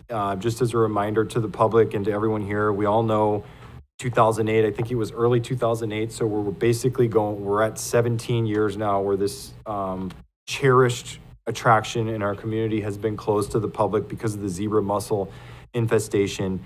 And just to get the ball rolling so that we can just start things moving, we could obviously come here and plan a big presentation and get all the agencies lined up. But the goal here is just to get an ad hoc started, to get the ball rolling, to start that work, to discuss things with the agencies that are necessary, to set out a path for what is necessary to potentially reopen San Justo Reservoir in a safe way, and what that might look like. So that's generally the item, and the recommendation was Supervisors Zanger and Velasquez for that. And let's see, I think that's just about all I have to say on opening. And so if we could go to public comment, and then we'll bring it back to the board. If you'd like to make a comment in chambers, please provide a speaker card on Zoom. Please press star 9 or the raised hand icon. And I have no public comment. Board comments, we'll start with Supervisor Curro. This was an item that we had in our legislative workshop in 2024, and was one of the topics that we discussed when we went to DC and met with our Congresswoman Zoe Lofgren, and also Senator Padilla's staff, which we didn't get to meet directly with the senator. The end result of those talks was really about liability and money.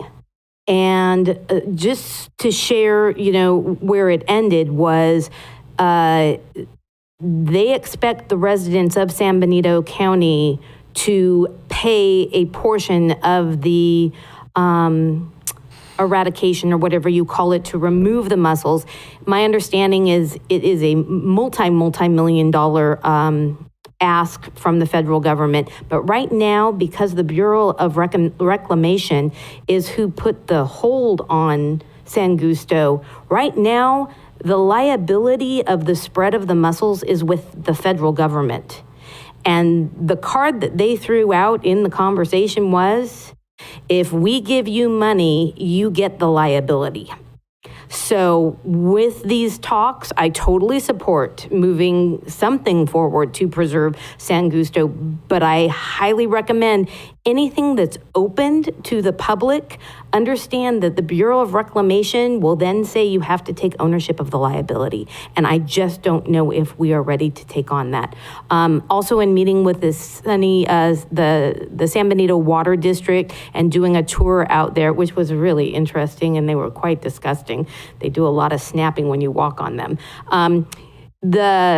The biggest struggle is maintaining them from growing, and they've come up with a balance to stop them from spreading, and that's by keeping the water levels down at a certain level during certain times of the year and only allowing the reservoir to get so high. If they change those policies and start adding water more, the mussels will come back alive and start spreading again, which increases the likelihood that it would be sent to another body of water. So with all of that said, I'm very supportive of working with the agencies, but the agencies are not just our local agencies. We've got to bring the federal government in and understand, if we do something, what is our legal liability? So that's my 2 cents. Thanks. Supervisor Velasquez. This has been an ongoing issue for, as was mentioned, quite a few years. The feds over the years have said, we'll work with you, we'll get things done. But the reality is nothing's changed. And when I hear talk about it's your liability, well, what happens right now? I mean, you have a lake sitting there and the condition it's in, the potential is already there and nothing's being done. The reality is, as taxpayers, we're all paying for it on our property taxes every year. And that is really frustrating. That's one of the highest, if you look at your property tax bill, that's part of that, the highest fee on there comes through the San Luis Reservoir, but it's part of the same program.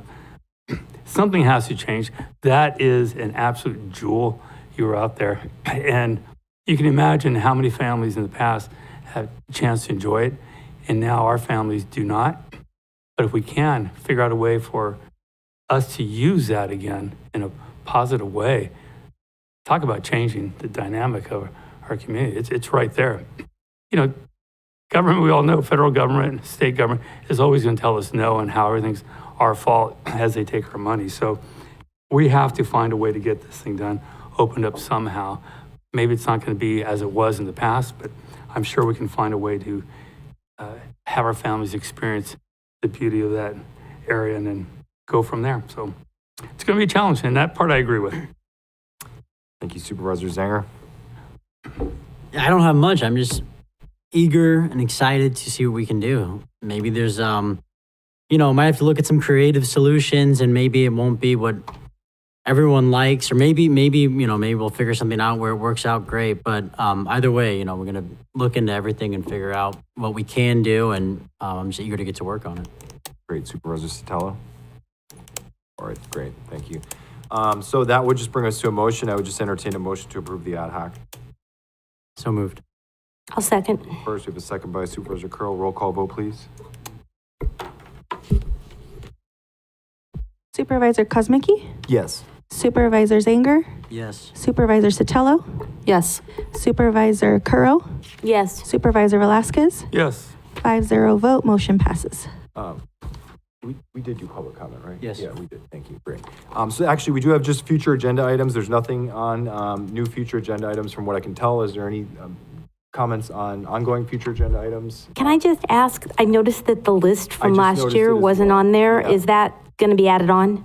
Okay, that's all Appreciate my that. question Yeah, was. I caught that as well. I apologize I didn't say something in advance, but yeah, so if we could just add that for all future meetings, just to make sure that the list is attached, that would be great. So seeing there is no comments on that, that brings us to adjournment, and we are adjourned. You. No, we don't need a motion.